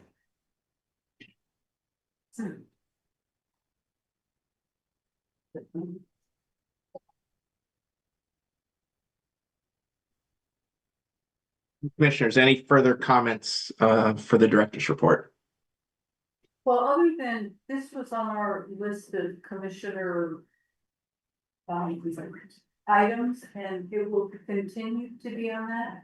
Yeah. If you develop your plan and share it with us. Could we add it as a standing item moving forward?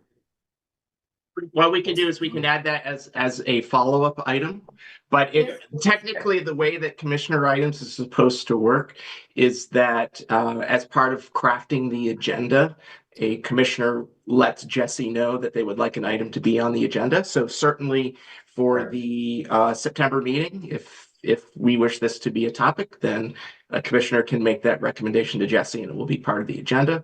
We can also put it on follow-up items. So there's two different ways we can achieve that objective.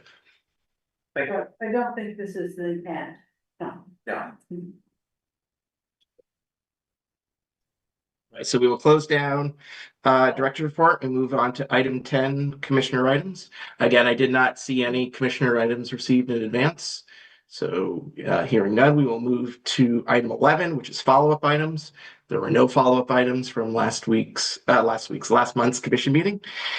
So we will move on now to item 12, which is a proposed executive session. So as usual, this is a multi-part motion. Oh, Connor, do you have something? I was just gonna ask if we could take a 5-minute break before executive session, or should we do that during executive session? We're gonna go to our administration conference room, so. Oh, it's fine. Break, yeah. It's fine. So the first motion is to move that the commission find that the premature general public knowledge of communications between the commission and its council would clearly place the city at a substantial disadvantage because the city risks disclosing confidential attorney-client communications in public. Do I have a motion to approve that motion? So moved. That's moved by Helen. Is there a second? Second. Second by Connor. All right. So then the corresponding motion is two parts. Based on the finding of substantial disadvantage, the commission may enter into executive session to communicate with counsel under the provisions of 1 VSA 31(3)(a)(1)(f) to include City Attorney Nicholas Clobbers, City Attorney Jessica Brown, airport commissioners, airports and airport staff present at this meeting, as well as Marie Friedman, who is participating remotely. The second part of that motion, Nick, did I miss anybody who we would need? Is everyone present plus Marie? And the two city attorneys? And Dave Carmen is also online. Oh, okay, I couldn't see that. And so we would also invite Dave Carmen to participate. And the second part of this motion is to also adjourn the regular session of this commission meeting, as no motions are anticipated to be forthcoming after the conclusion of this executive session. So do I hear a motion to come for those two points? So moved. It's moved by Helen. Is there a second? Second. All those in favor, please signify by saying aye. Aye. Aye. Any opposed? All right, so this concludes the regular portion of the monthly airport commission meeting, and we'll now move into executive session after a 5-minute break.